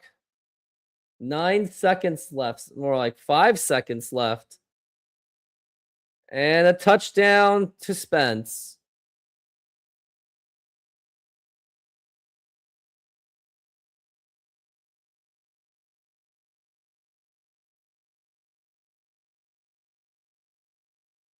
And he's caught, and he's going to force overtime.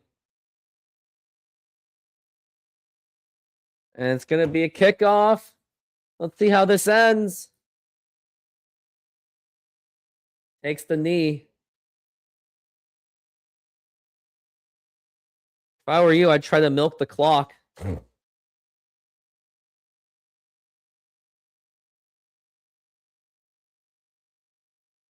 Oh, no, it's intercepted. No, no, no, no. I lost. I lost my first game of the season. No. Oh, oh no. I lost the first game. Oh, this is terrible. Don't even look at me. How embarrassing. No, he was not on point. He threw a freaking interception.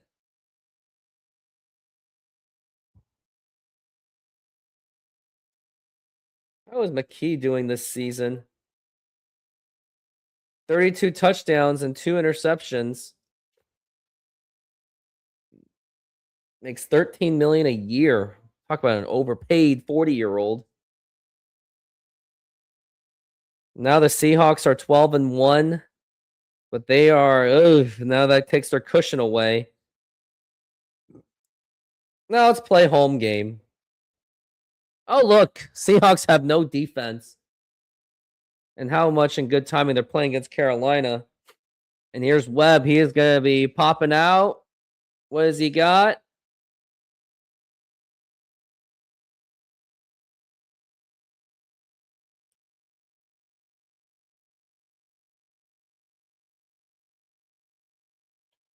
Nearly broke the tackle, too.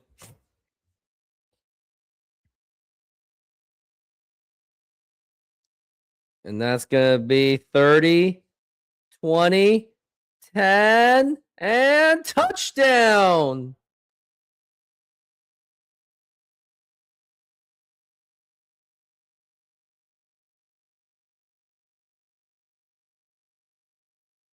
Man, Seahawks cannot play defense in this game.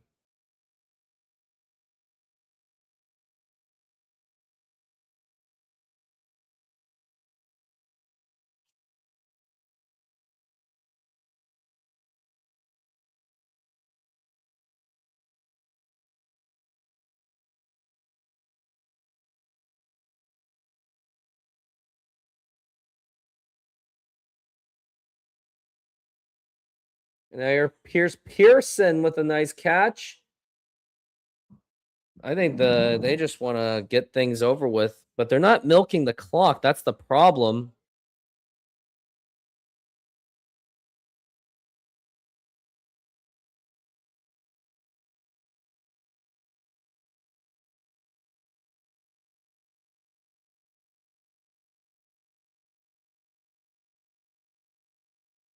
I scored. And sacked.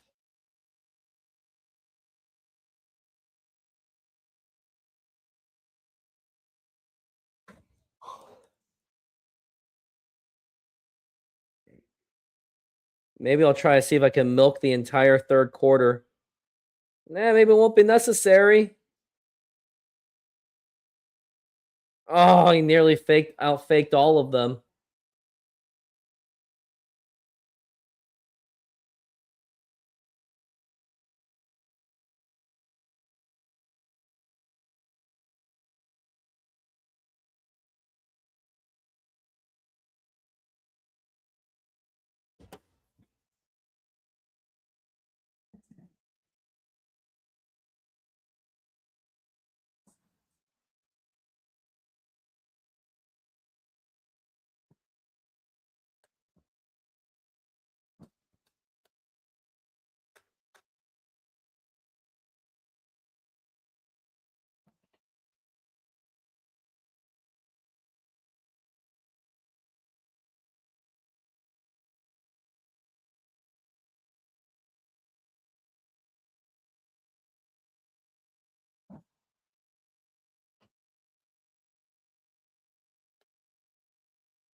Yeah, 2-point conversions complete. It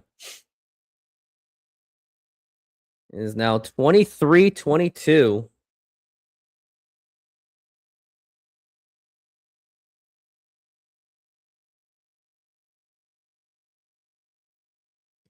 Come on, let's go.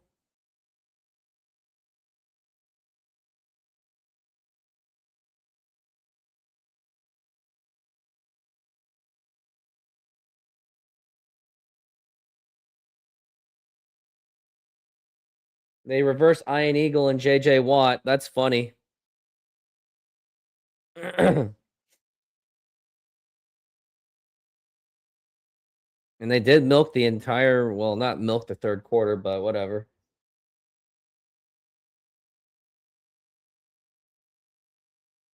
And now they're up by 7. Oh, Seahawks now have a chance to finish this game. And that might just finish it off. And here is Spence. He's going for the big beast mode run. And looks like we're going to be back from the break. And now Seahawks will get the ball back to start the second half. And it's going to be rolled. And that is going to be touchback, but we got a flag.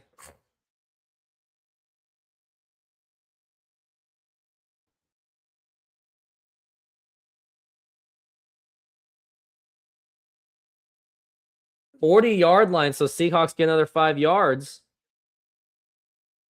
Oh, and that's it. I am going to go back into the game.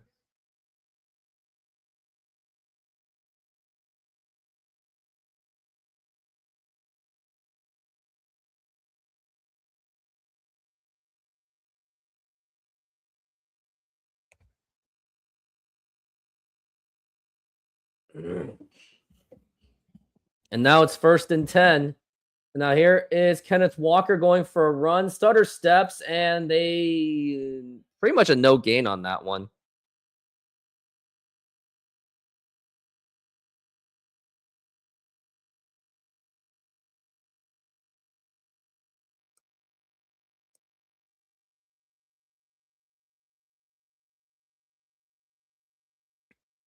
And now it's 2nd and 9. So he actually got a gain on that.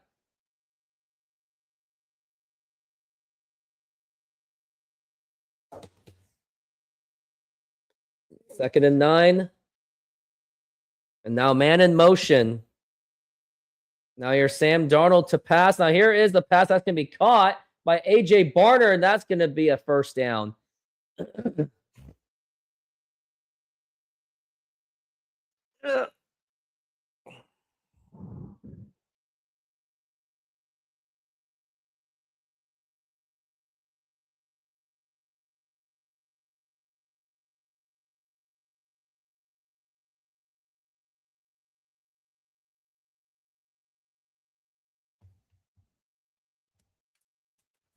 And now it's 1st and 10. And now it's here Sam Darnold to pass. Now here is the pass. That's going to be caught by Charbonnet, but he gets tripped, and that's going to be 2nd down. Could have gotten more, but a last-second trip made it so.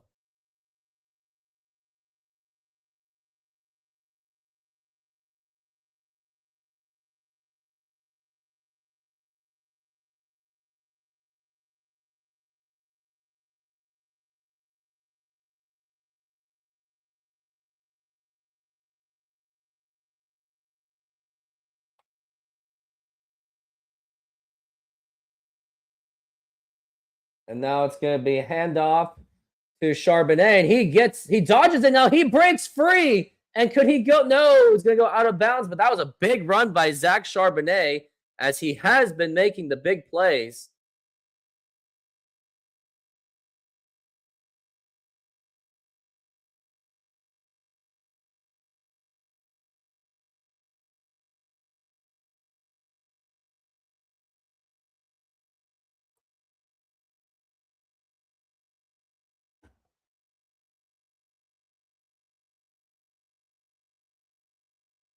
Yeah, he broke that tackle all right. Now it's going to be 1st and 10. And now here is Sam Darnold looking to pass, and he's going to throw it away.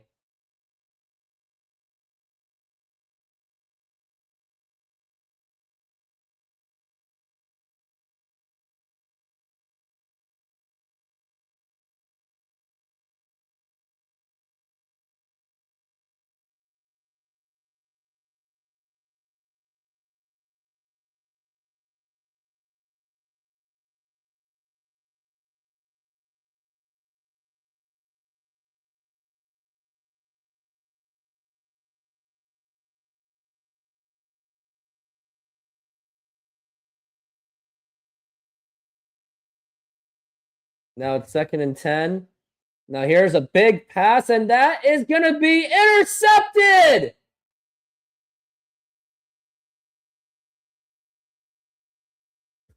Are you serious?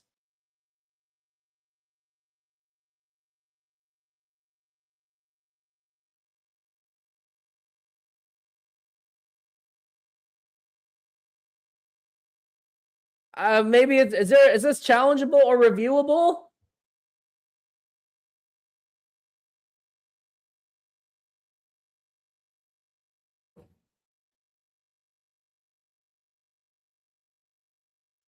Seahawks can't afford to get lucky if that's the case. This is pathetic.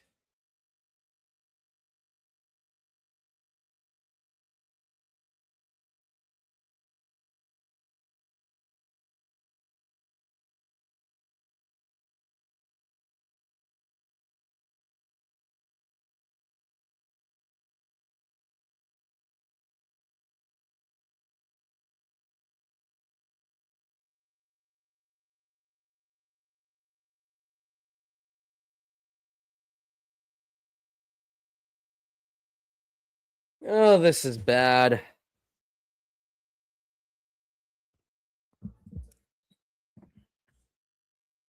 Sam Darnold just proved he is not a franchise quarterback.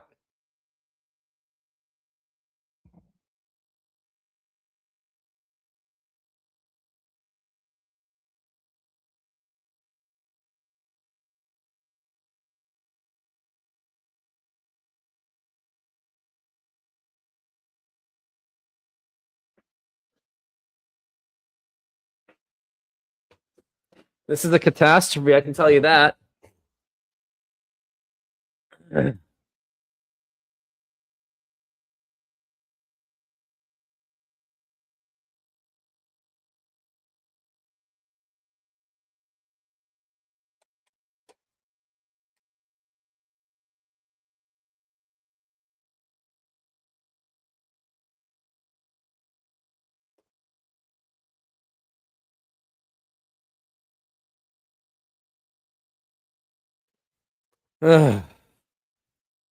Long. Why does this keep happening? Wonder if it's actually ruled an interception, which it could be.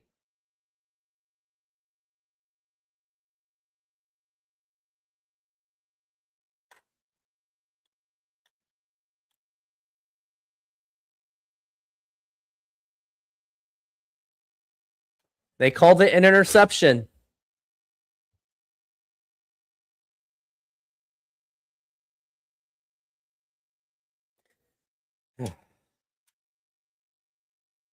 And now it's going to be Bryce Young, 1st and 10.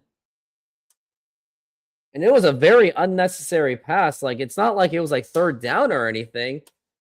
Oh, Seattle fumbles the ball, and now they're going to bring it back to the end zone, and that is going to be a touchdown. And the Seahawks, that was DeMarcus Lawrence picking it up, and they have immediately made up for that interception to put themselves on the board for a touchdown. Oh, looks like the touchdown may not even stand.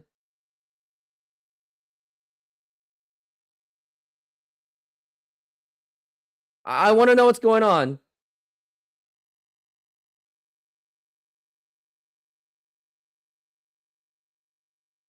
Yeah, the ball is out. Oh, they're going to say that DeMarcus Lawrence was already down anyway.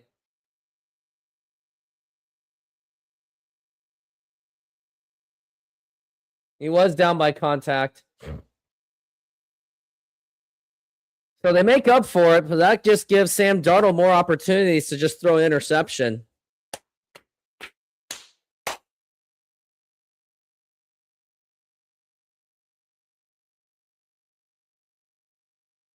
First and 10.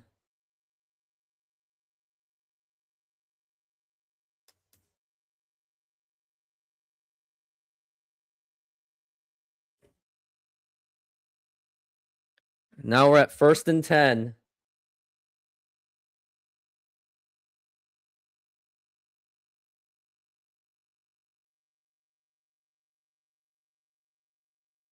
Is now 1st and 10. And now man in motion. They got the ball back immediately. Now it's going to be a flip option to... Kind of a shit play call was that? Now I really wish we got that touchdown. I don't want to give Sam Darnold more opportunities to screw it up.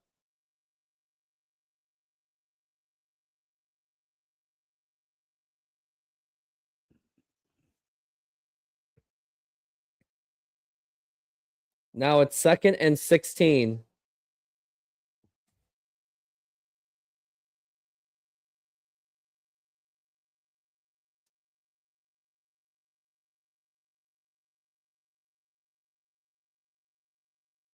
Now here's Sam Darnold looking to pass. Now here's a pass that's going to be caught by Njigba. Maybe gets a few yards. I think really they're just trying to settle for a field goal. Let's just be honest here.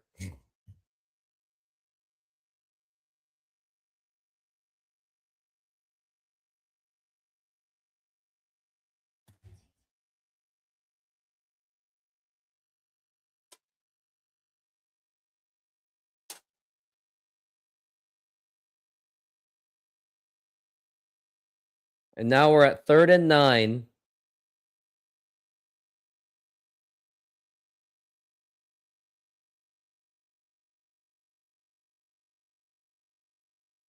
And now here's Darnold. He's getting overwhelmed and pressure. That's going to be caught. Now here's Barner. He's going to get the first down. And he nearly broke free for a touchdown. And now let's try to get the score.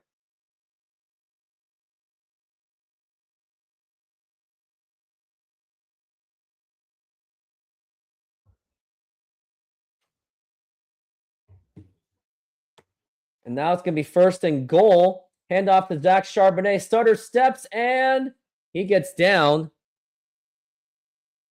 Maybe we'd like to see a play action kind of thing. Maybe Sam Darnold just have a nice little toss to somebody. Maybe like Cooper Kupp can be that guy to get open. 2nd and goal.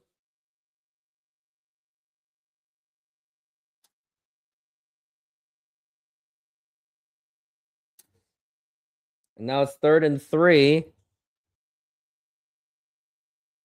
And now it's going to be handoff to Charbonnet. And there's nope, he is not going to get anything going.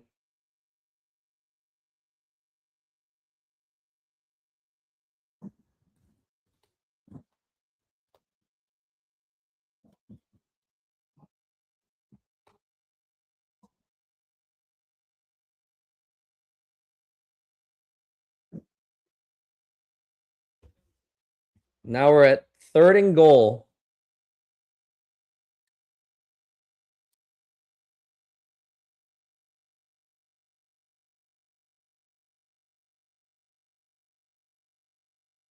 And now here is going to be a handoff to Zach Charbonnet. He gets in there. That should be a touchdown. And it is a touchdown for the Seahawks. After Sam Darnold threw the interception, the Seahawks got the ball back immediately off a DeMarcus Lawrence fumble. And then Zach Charbonnet races it in for the touchdown. And the Seahawks now lead it 9-3, pending PAT. That will be 10-3. What a turn of events for the Seahawks. And they really needed that badly. And Zach Charbonnet's been having himself a game.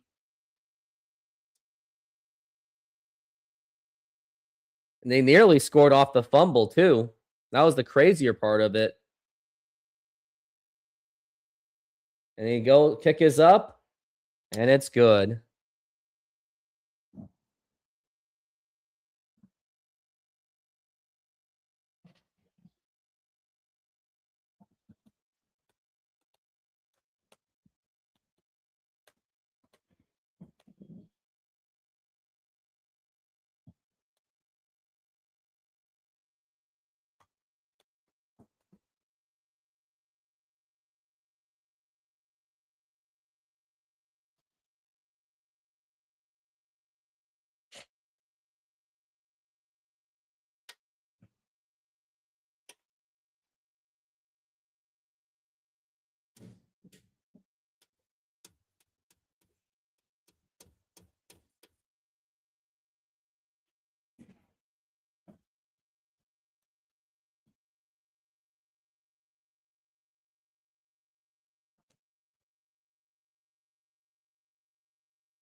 Hello, Matthew. How's it going?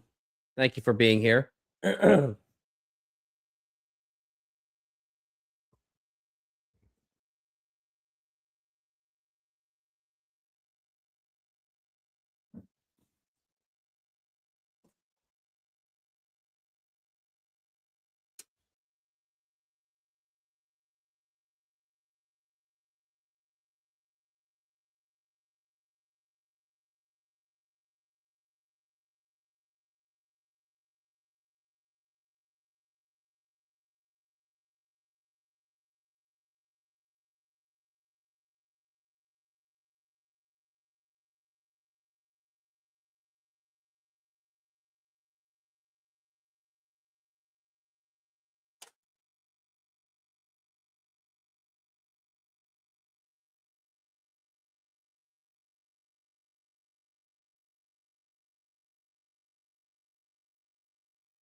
And now we got to the kickoff. Now it's going to be Carolina ball, of course.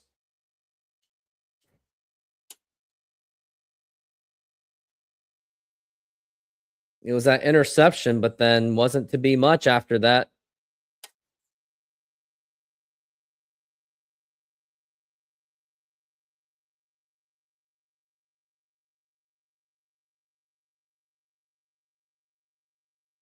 Now it's going to be man in motion. And got Dowdle. He gets about 6 yards.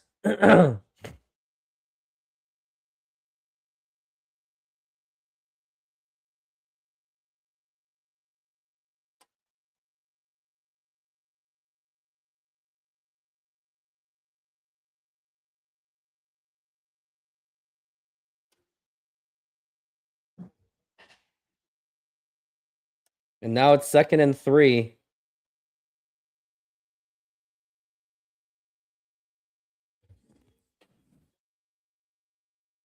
And now here is Bryce Young looking to pass, and he's out of the pocket, but that goes out of he throws it away. Now it's going to be 3rd and 3.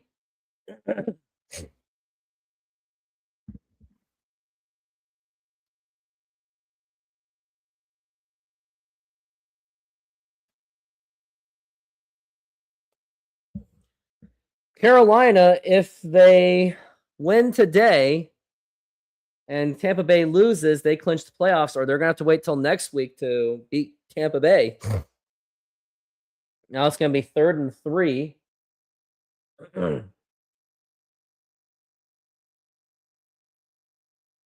Now here is Bryce Young looking to pass. Now here's a big pass. That's going to be intercepted. That is intercepted by the Seahawks. And this could be, no, it's not going to be a pick 6, but that was a huge pick. And now Seahawks have the ball back again. Bryce Young with a huge interception.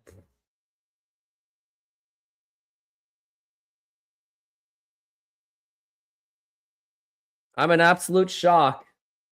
Seahawks really needed that. And now they may have just taken control of this game.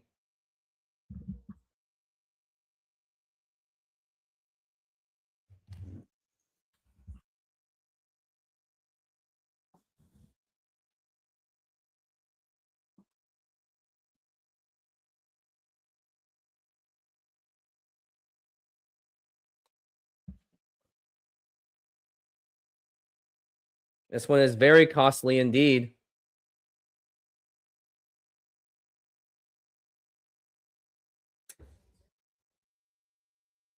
Now we're at 1st and 10. And now it's going to be a toss over to Kenneth Walker. And he goes for a run and only about 3 yards.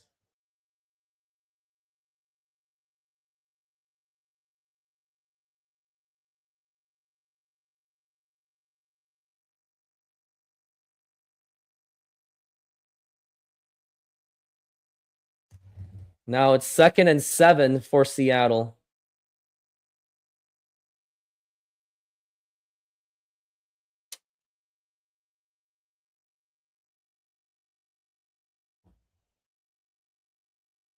Now it's going to be man in motion.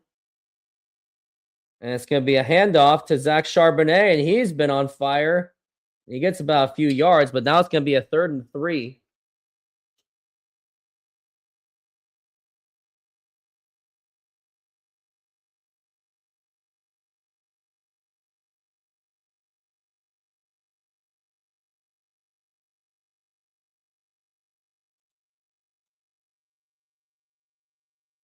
Now it's going to be 3rd and 2.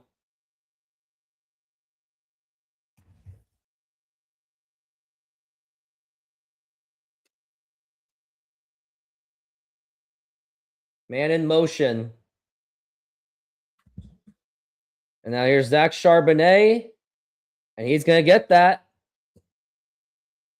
And that's going to be a 1st down.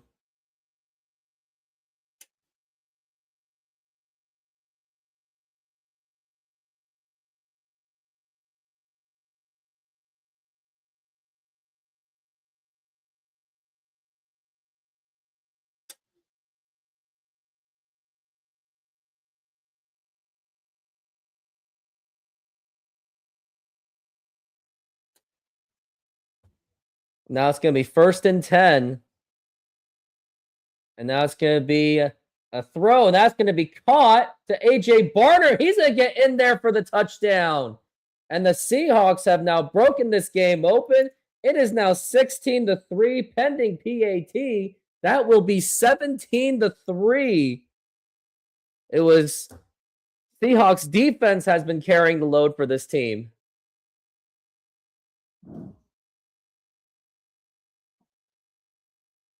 Sam Darnold with a fake handoff, got it to A.J. Barner. Cooper Kupp with a great block, and that was a touchdown right there. Cleveland's up 10-6 going into the fourth quarter. Jason Myers is now going to be kicking that field goal, and the kick is up, and that goes right through the uprights, and that is good. And now 17-3.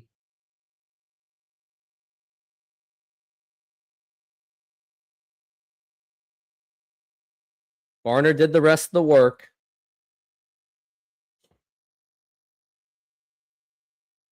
SeatGeek is a mobile ticketing app for sporting events, concerts, and other events. They make the buying experience easier by the app ranking each ticket from 0 to 10 to see if you are getting a good deal, and you can see exactly where you are sitting. I regularly use that app, and I have had nothing but a fantastic experience with SeatGeek. Use my promo code RoofTopSports to get $20 off of your first purchase. Link to the code, app, and website will be in the description, so take advantage, and thank you.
And now it's going to come out, and he's still up on top.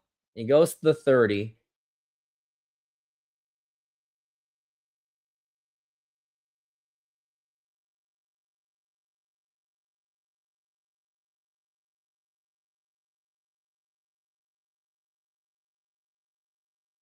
Tony the Tiger Sun Bowl. These names.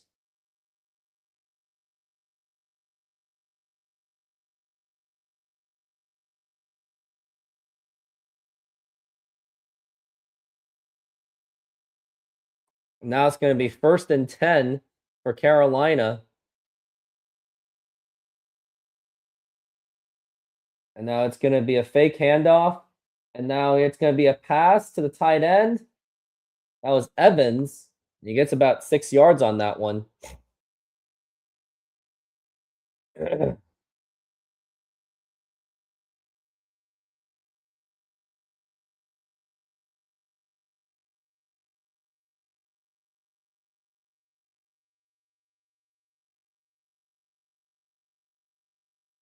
And now it's going to be second down, 2nd and 5. And he might have gotten the first down. That still might be short, though.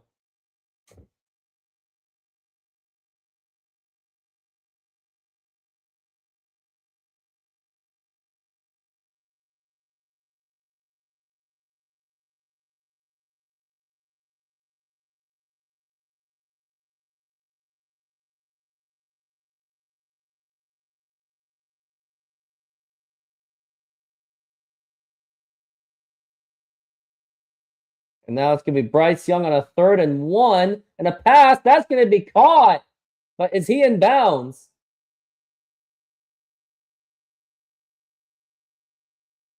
Yes, he did. Unfortunately.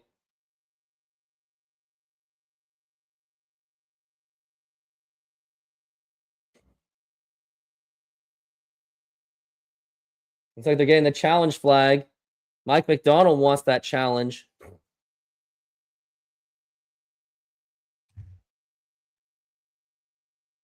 As they should. I would take a chance because why not?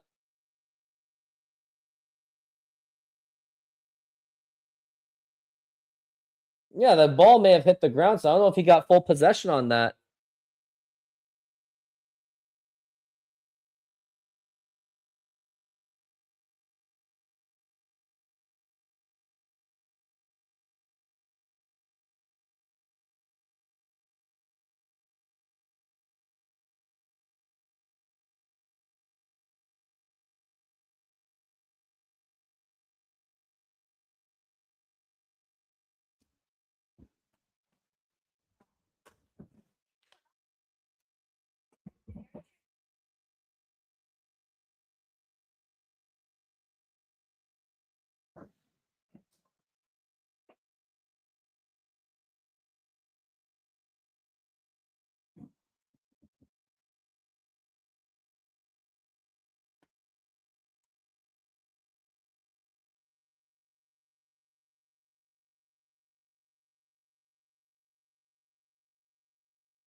And now we're back.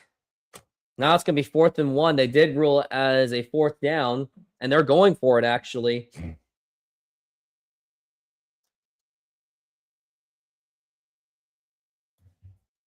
Timeout by Seattle.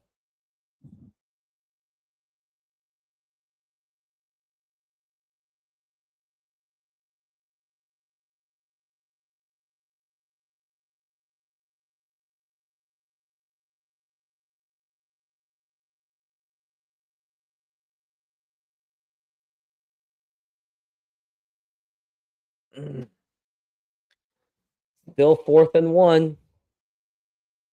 Mike McDonald burned the timeout, though.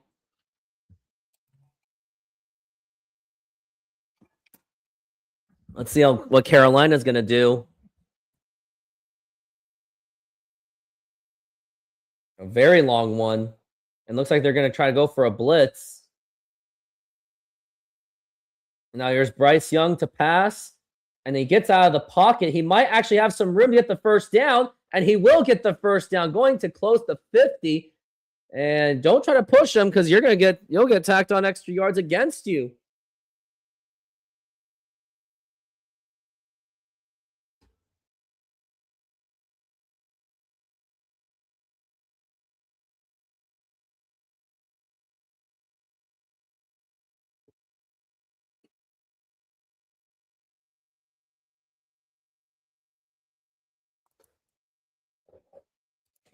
Now we're at 1st and 10.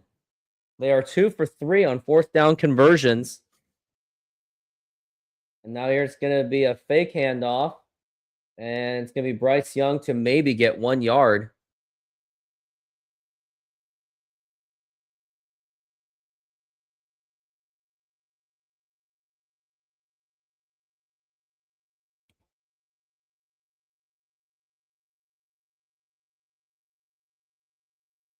And now it's going to be 2nd and 9.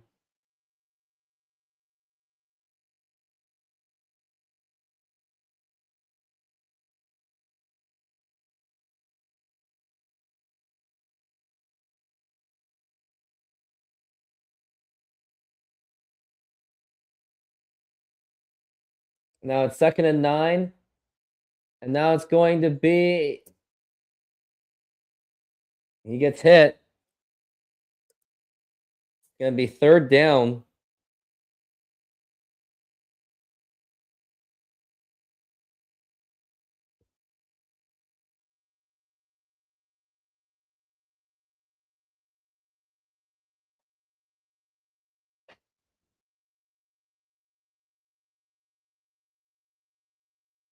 Now it's going to be 3rd and 7. This will be very critical for Carolina.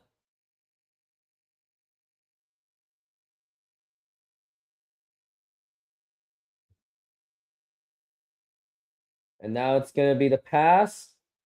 And it's going to be... That's going to be a 1st down. That was a swing pass.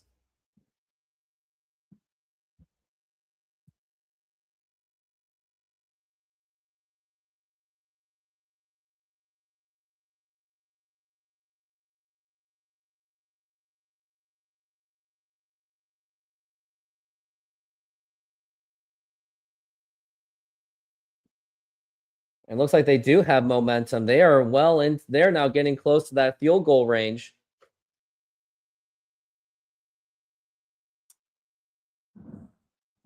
First and 10. Now it's going to be handoff to Dowdle. And now the Carolina's offense is starting to pick up some steam.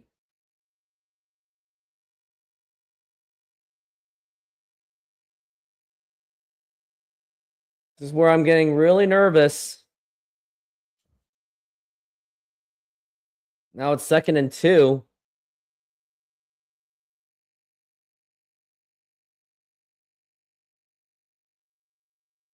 And now it's going to be Dowdle. And he'll get the 1st down, a very easy 1st down.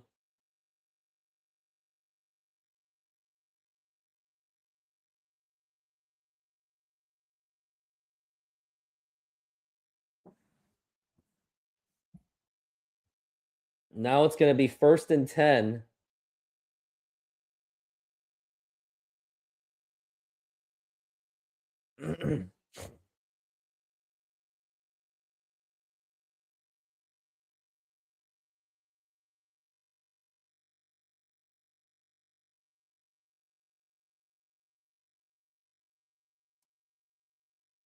First and 10. Now here's Bryce Young.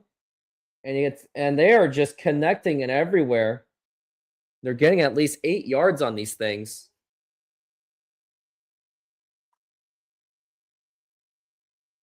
And that's going to be the end of the 3rd quarter.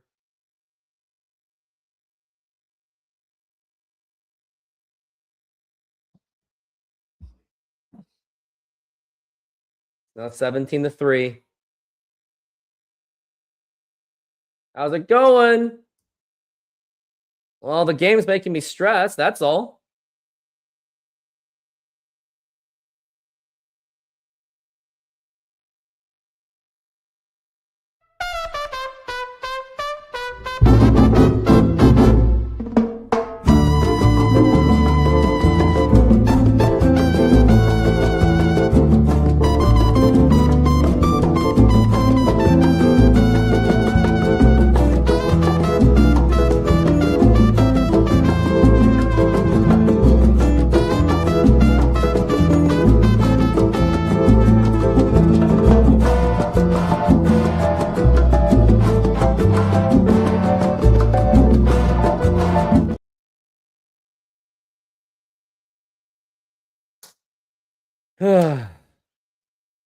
Game is driving me nuts.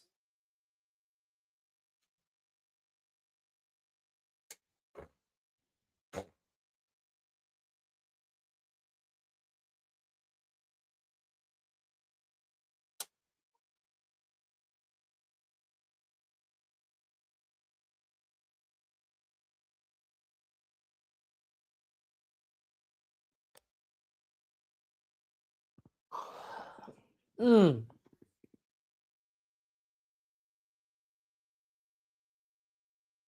Ugh.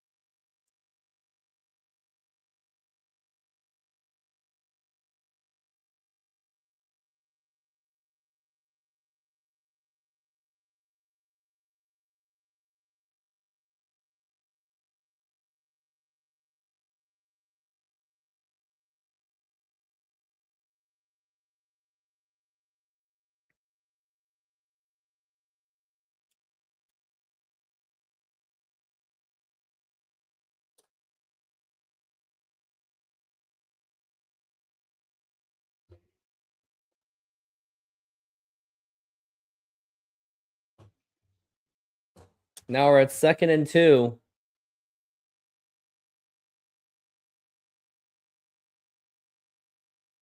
Now here's going to be Bryce Young to pass. Now that's going to be the pass. And that's going to be a first down.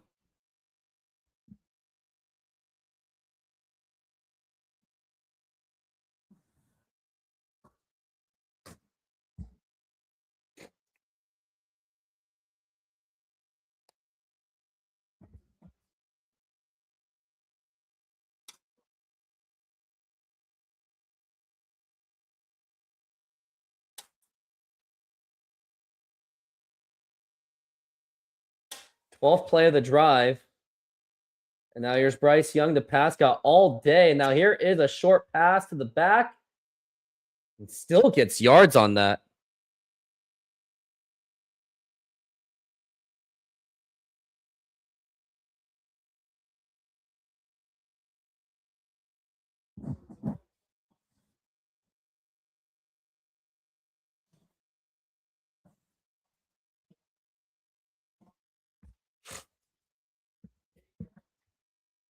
And now we're at 2nd and 3. 5 straight completions for Bryce Young. And now here is a fake handoff. Here is Bryce Young. He's going to run, and that is going to get in there for the touchdown. He was practically untouched. And now is going to be 17-9 pending PAT. It will be 17-10. So there is not really much comfort for the Seahawks.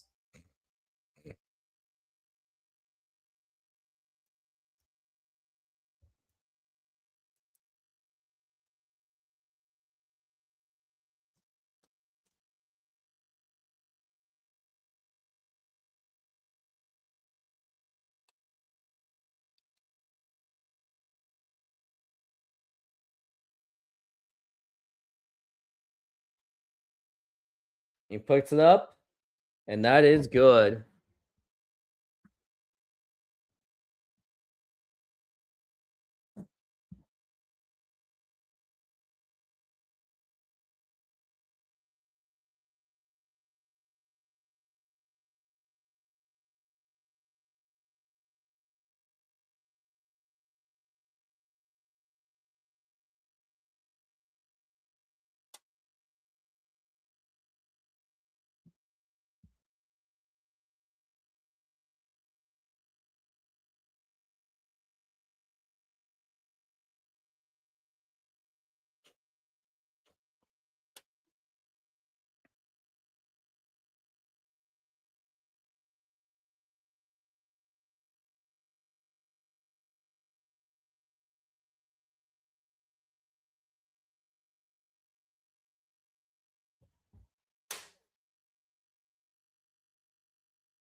Pizza, pizza.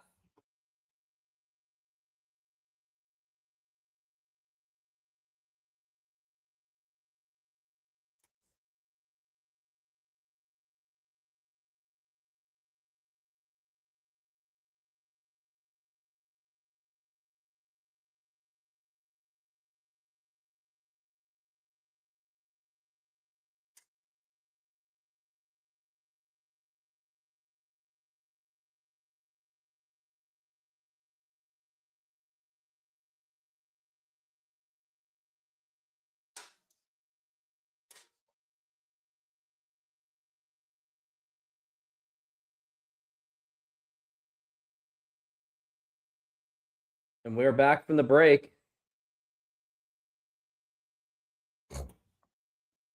There's not really much room for comfort in this game.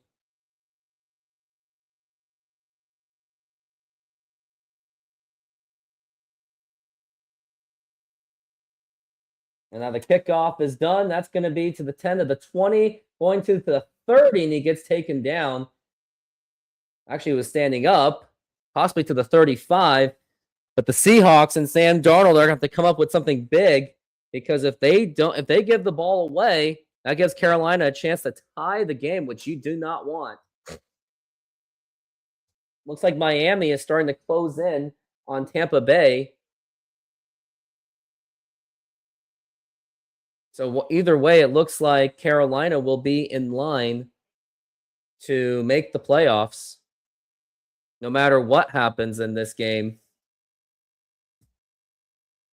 Or otherwise, it's going to have to be by tiebreaker. Or wait till next week. It's going to be 1st and 10. Now here's Sam Darnold.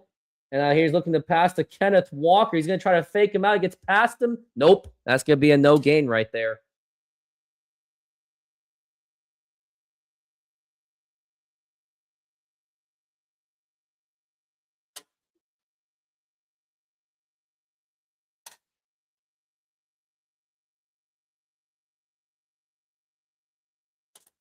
And now it's going to be 2nd and 10.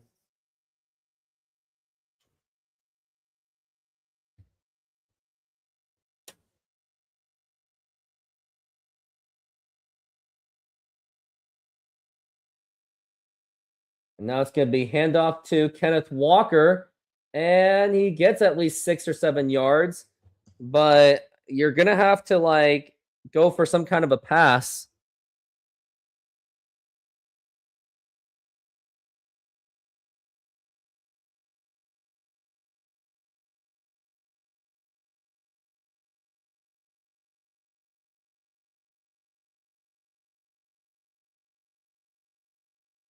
Now it's going to be 3rd and 4.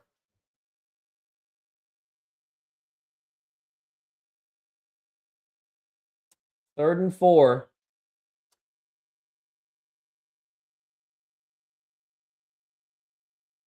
Now here's Sam Darnold, look to pass, and that's going to be caught by Cooper Kupp, and that was a huge conversion by Seattle.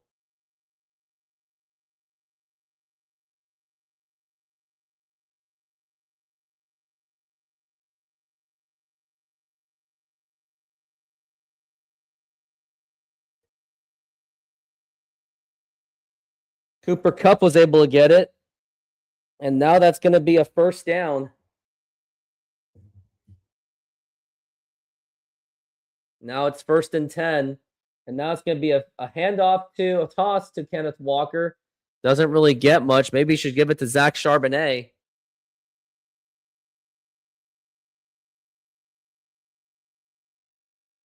Still 10 minutes to go.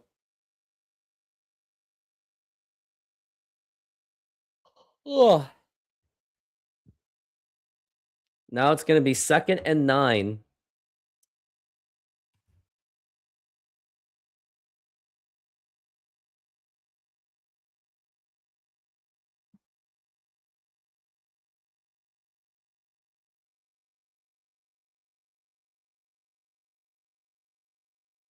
And now here is Sam Darnold. He's getting ball. He is going to go down and get sacked.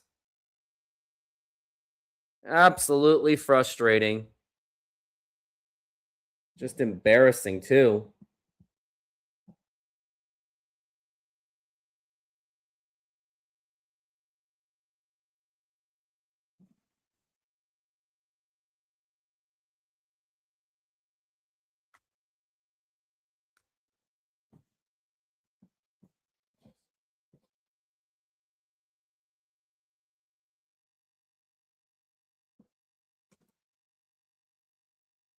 It's going to be a long 3rd down for Seattle. It's going to be 3rd and 16. And why are they just handing the ball? That was stupid. Delay on the game. Just pass the ball. Just throw something. Oh, is there an emergency? Oh, I thought that was an emergency alert system for a second.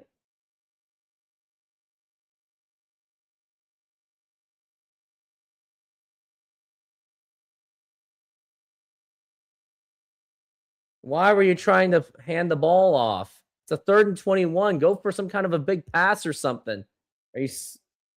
Let them hear you. Wow, they're really letting Sam Darnold live rent-free in their heads in some way. And now it's 3rd and 21. It's a big pivotal moment for the Seahawks.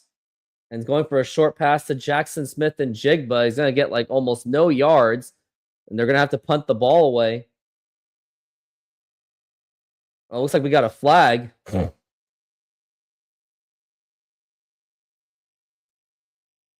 And yeah, it looks like and Jigba is shaken up.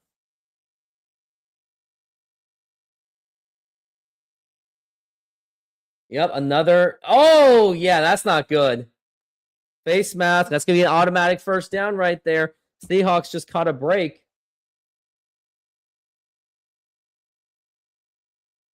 Talk about a makeup call.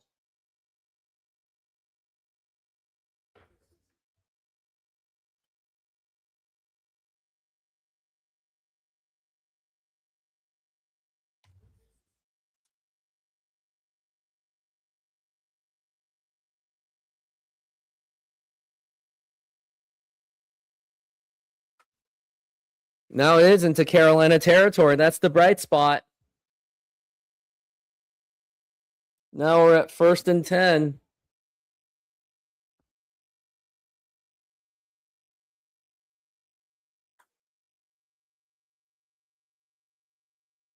And now it's going to be a handoff to Zach Charbonnet. And he gets at least a few yards.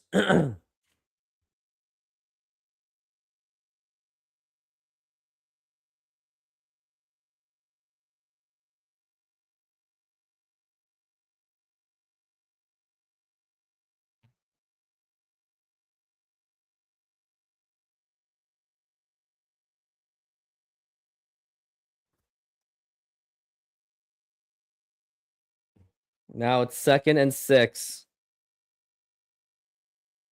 And now it's going to be handoff to Zach Charbonnet. And that's going to be a 3rd down, only a few yards. Oh, excuse me. 3rd and 4.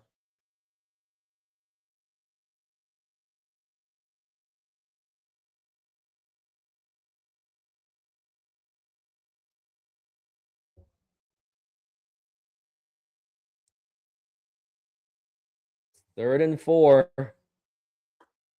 What do they got? Varner going to the right. Got Njigba to the left. And clock is going down. Got to hurry up.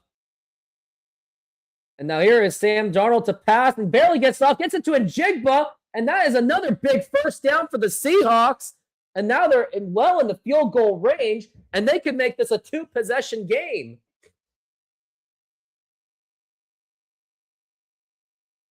Barely gets it off on time. And Sam Darnold got hammered.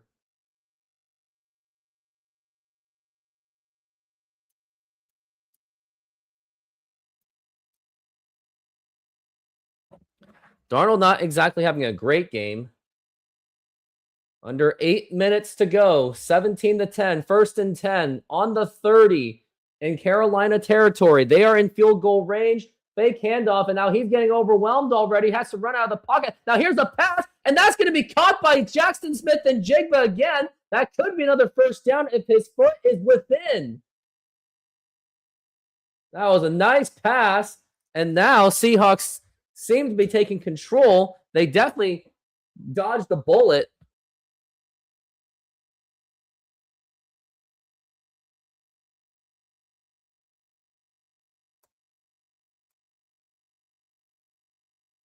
And now it's going to be handoff to Kenneth Walker.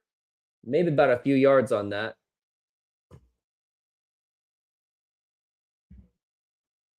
Now it's going to be 2nd down.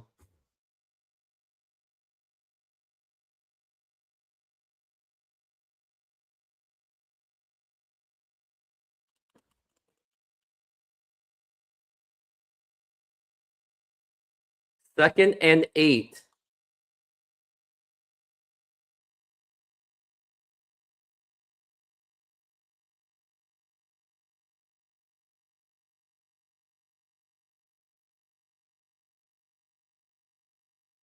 And now here's Darnold looking to pass. Now here's a pass, and that's going to be, it's dropped by Cooper Kupp. Whatever happened to soft hands Cooper Kupp? Does that not exist?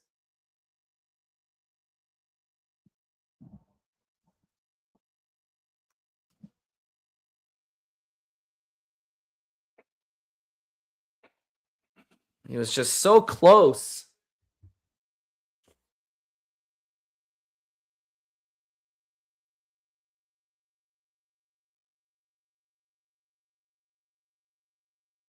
Now we're at 3rd and 8.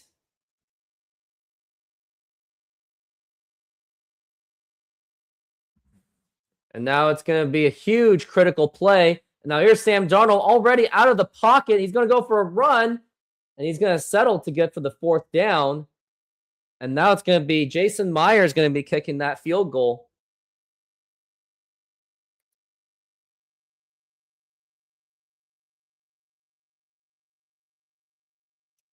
It looks like they're going to try to get him to jump.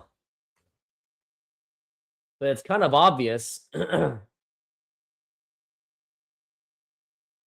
going to try to get it to jump, burn the timeout, and then... Yeah, they're really trying to get him to jump. Or are they really going for it? No, they cannot be going for this. Just jump it. Or just go the field goal. They tried to. Yep, I was right. And they're just going to take the flag. They did it on purpose. And now Jason Myers is going to try to kick that field goal.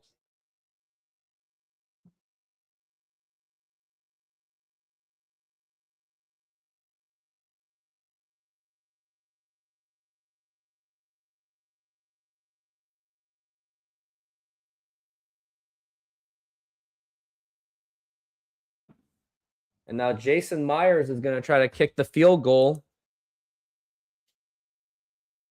It's going to be a 30-yard attempt to make it a 2-possession game, to make it 20-10. And now here's the kick. And that will go right through the uprights and good for Jason Myers. And now it's going to be 5 minutes left. Seahawks have to get the stop to stop any kind of momentum from Carolina.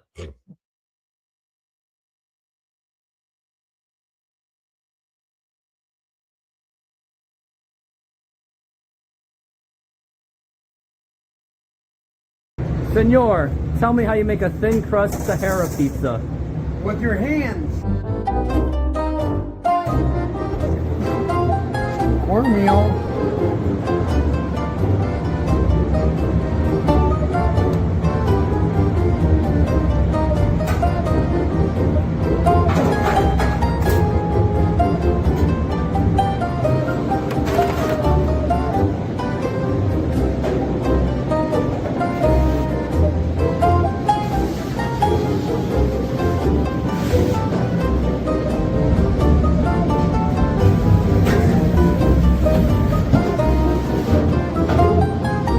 Hello, baseball fans. I'm excited to announce that we are still offering 50% off pizza and 25% off bowling Monday and Tuesdays.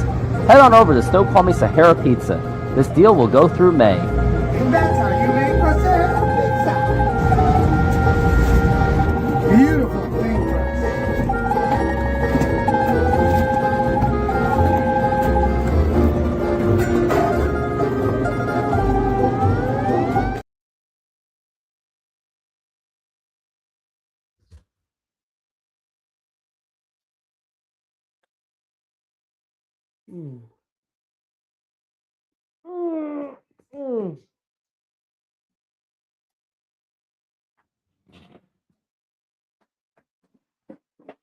Ah.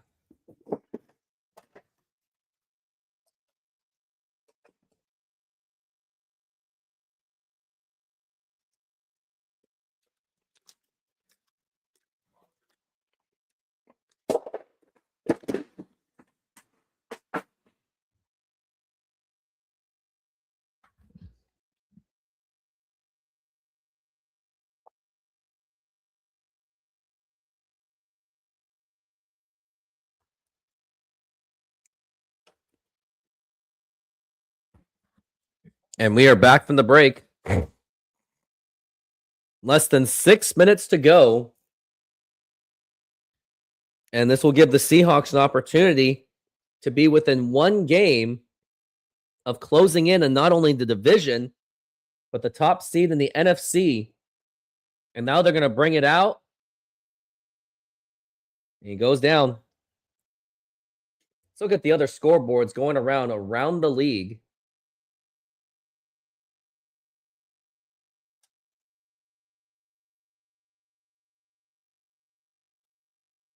Eagles are at 10-5. Looks like they're going to be settling for the 3rd or 2nd seed. But there's a lot of implications between San Francisco and Los Angeles. Pro Bowl selection: Sam Darnold, Jackson Smith and Jigba, Leonard Williams. You would think DeMarcus Lawrence made it to it too. Now it's going to be 1st and 10, 5:26 left in the game. Now here is going to be a handoff, and he gets maybe 8 yards. Here's the scoreboard going around the league. Browns are winning 10-6. Seahawks and Panthers are at 20-10. Bengals are destroying the Cardinals 37-7. And now it's going to be Bryce Young looking to pass, and he's going to go down sacked.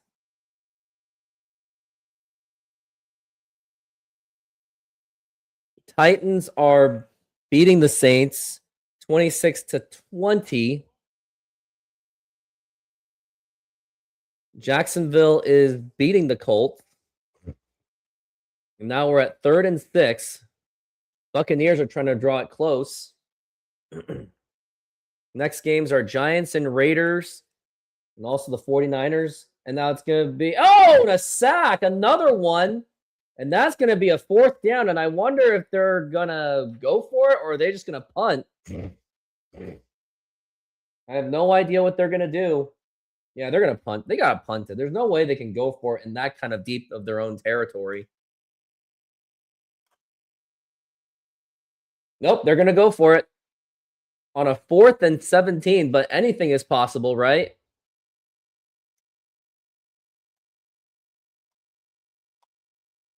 Nope, they don't have a choice, don't they? And now here's Bryce Young looking to pass. It's already overwhelmed. Now the throw, and that's going to be caught. And he's going to go down. And that's going to be a turnover on downs. And looks like the Seahawks have this game all wrapped up. I just knocked on wood 3 times. And now it's just all about milking the clock as much as you can.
We are back from the break.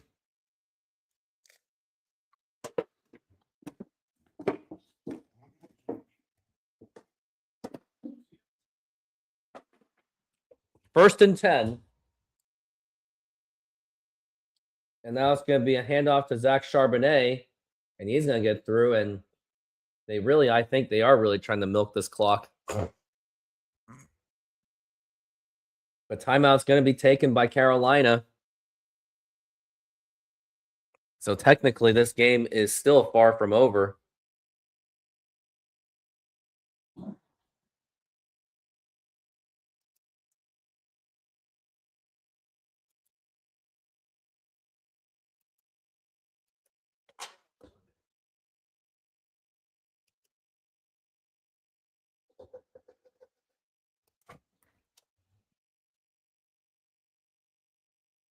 Seahawks have to win their last 2 games to get the top seed, which means they would get the bye.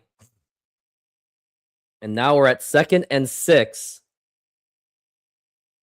What do they got here? And now it's going to be a handoff to Charbonnet. Gets that first down. And he's still going. Carolina decides to call another timeout. And hopefully Carolina can burn all their timeouts. Seahawks will continue to get first downs, which also means they can just take the knee and that game will be over.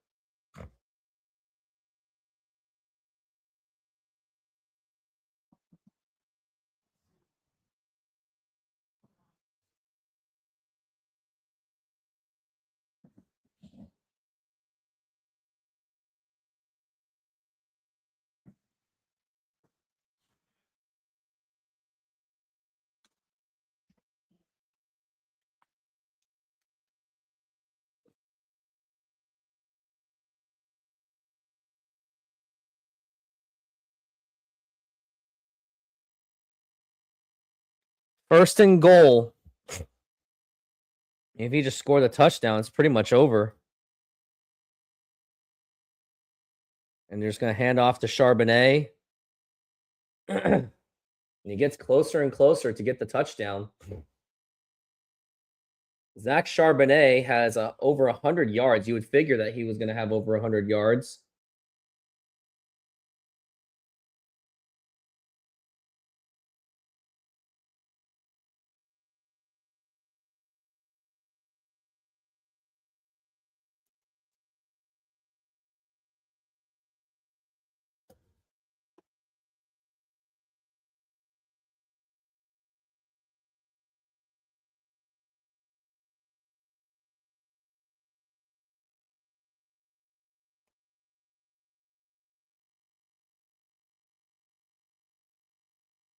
Now we're at 2nd and goal. Man in motion. Now it's going to be handoff to Charbonnet.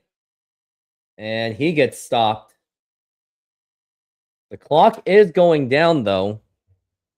But Seahawks are going to have to score or just settle for a field goal. But technically, it's not completely over because, yes, they're going to milk the clock all the way to 2.5 minutes. Let's say they just settle for a field goal. Well, actually, it can go down all the way to a minute, depending where this goes. So let's see what this play does. As we're at 3rd and goal. And now here's going to be a handoff to Charbonnet. And he'll get in there for the touchdown. And that is pretty much the game. That is now 26-10 Seahawks, pending PAT. It's going to be 27-10. And you can pretty much say that is the dagger for Carolina. He literally just walked his way for the touchdown. And now the Seahawks are on their way to tying a franchise record 13-3. They have an opportunity to win their 14th game next week, which they have never done before in their history. And now here's the kick. And that is good. 27-10. And they're on the verge of going 13-3. Charbonnet was untouched. And if you have Zach Charbonnet on your fantasy team, congratulations.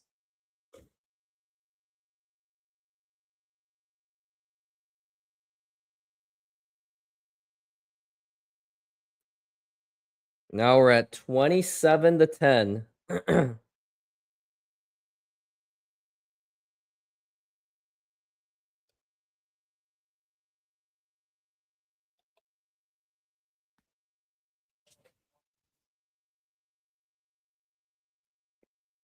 There's a guy trying to look like Sam Darnold, sort of, on the fan.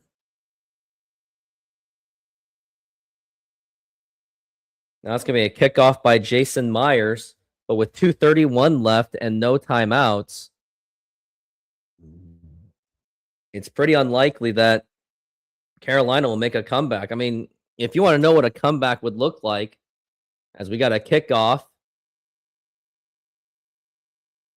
and he's going to run it out, and he's going to go all the way to the 10. So theoretically, Bryce Young has to throw like a 90-yard touchdown and then do an onside kick, get the ball back to make it 27-17. Then you have to throw you have to do an onside kick, throw a Hail Mary, and then another onside kick, and then a Hail Mary. And the chances of that is very, very, very, very low. But technically, it is not over yet.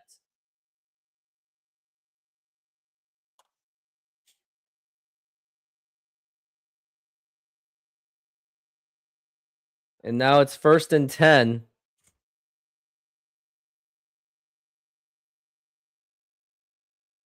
Timeout's been called by Seattle. And you can hear the Seahawks chant. They do travel very well.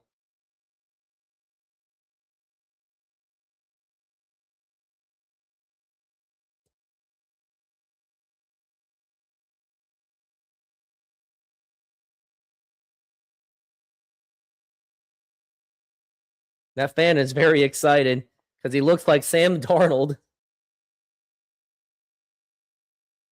I wonder if I can find that guy. Now it's going to be 1st and 10. And it's going to be a handoff. And the clock is just going to keep going down as if Carolina has pretty much gave up on this game too. It was a very shaky start for the offense as it was only 3-3. But then amazing defensive stops by DeMarcus Lawrence with his fumble recovery. And the interception was what made the difference.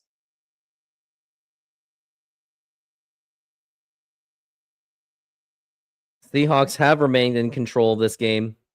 Very much so. Now it's a 2-minute warning. Here's a summary so far.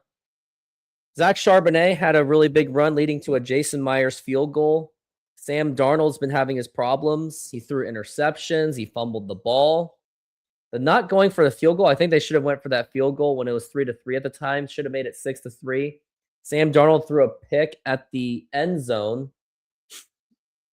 Then there was that fumble, which led to a Zach Charbonnet touchdown, which, by the way, Zach Charbonnet's been running very, very well. And he threw a pick. Then 17-3, that's what it turned into. Carolina did come back and score to make it 17-10, but then there was that huge face mask that made it so.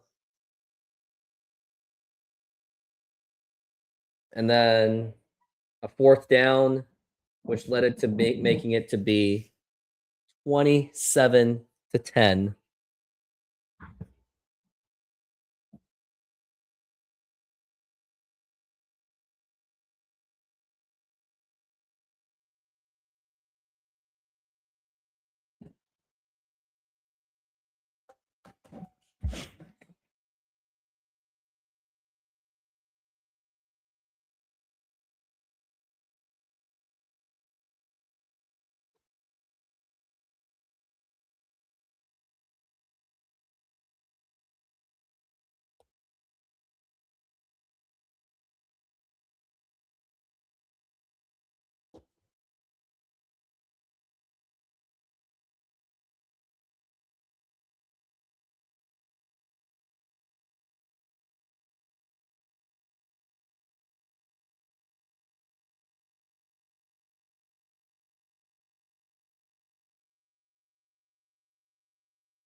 Oh, we're taking a knee. The Panthers are taking a knee. They just accepted defeat. They're like, screw this. As their playoff positioning for Carolina is now in question and on hold. Buccaneers are actually on the drive right now. So that'll make them 8-8. So both teams are going to possibly be 8-8. Seahawks defense was absolutely dominant today. And it's going to be a 4th down. And they're just going to take another knee. Just give it to Seattle. And then that will be the end of the game.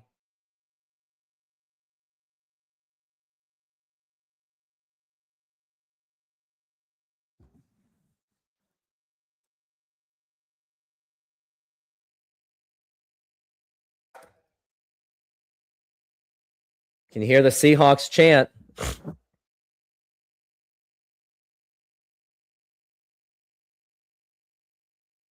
And now they're going to take the knee.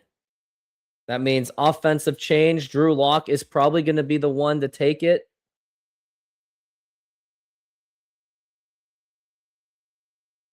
I'll do a quick little post-game show at the very end as well. Coming up right after this game. Great victory by Seattle. It wasn't pretty, but a win is a win. Defense stepped up when they had to. DeMarcus Lawrence and Julian Love making the big plays when they had to. They gave Seattle the ball back, which is funny. I wonder who's the quarterback. Sam Darnold's going to be the quarterback. I thought they were going to give it to Drew Lock to take the knee. And they have officially taken that knee. And that is it. The Seattle Seahawks have now gone to 13-3. Panthers are now going to be at 8-8. So the Seahawks have now tied the franchise record of 13 victories. They have an opportunity to get to 14-3. And if they do get to 14-3, not only will they win the NFC West, but they will also win the top seed to earn the first round bye. And by the way, every single time the Seahawks have had a first round bye as a top seed, they have made the Super Bowl. Now, does it guarantee that the Seahawks are going to go to the Super Bowl, going to the top seed? Of course not. You can't guarantee anything. But this is a great position the Seahawks are in. Just have to hope that San Francisco and Los Angeles lose their games, which is why I'll be watching these games very closely, considering to do both the live streaming for the Rams and the 49ers. But enough flippity flap. After a 30-second commercial break, I will be going over the game. SeatGeek is a mobile ticketing app for sporting events, concerts, and other events. They make the buying experience easier by the app ranking each ticket from 0 to 10 to see if you are getting a good deal, and you can see exactly where you are sitting. I regularly use that app, and I have had nothing but a fantastic experience with SeatGeek. Use my promo code RoofTopSports to get $20 off of your first purchase. Link to the code, app, and website will be in the description, so take advantage, and thank you.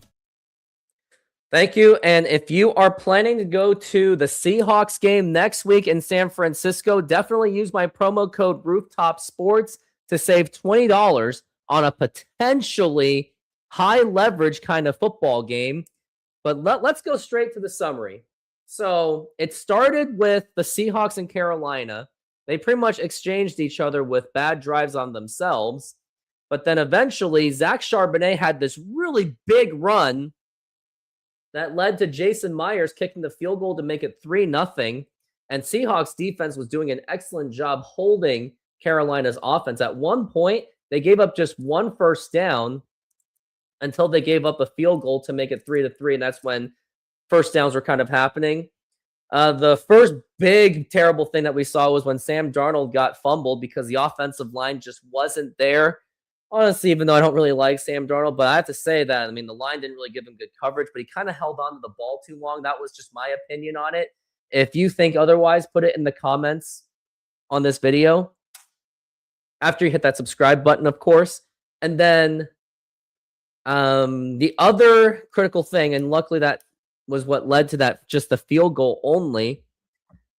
The other critical thing was at the last minute of the first half, that was where they were at 4th and 1, and they elected to go for it on 4th down, which I was thinking, okay, fine.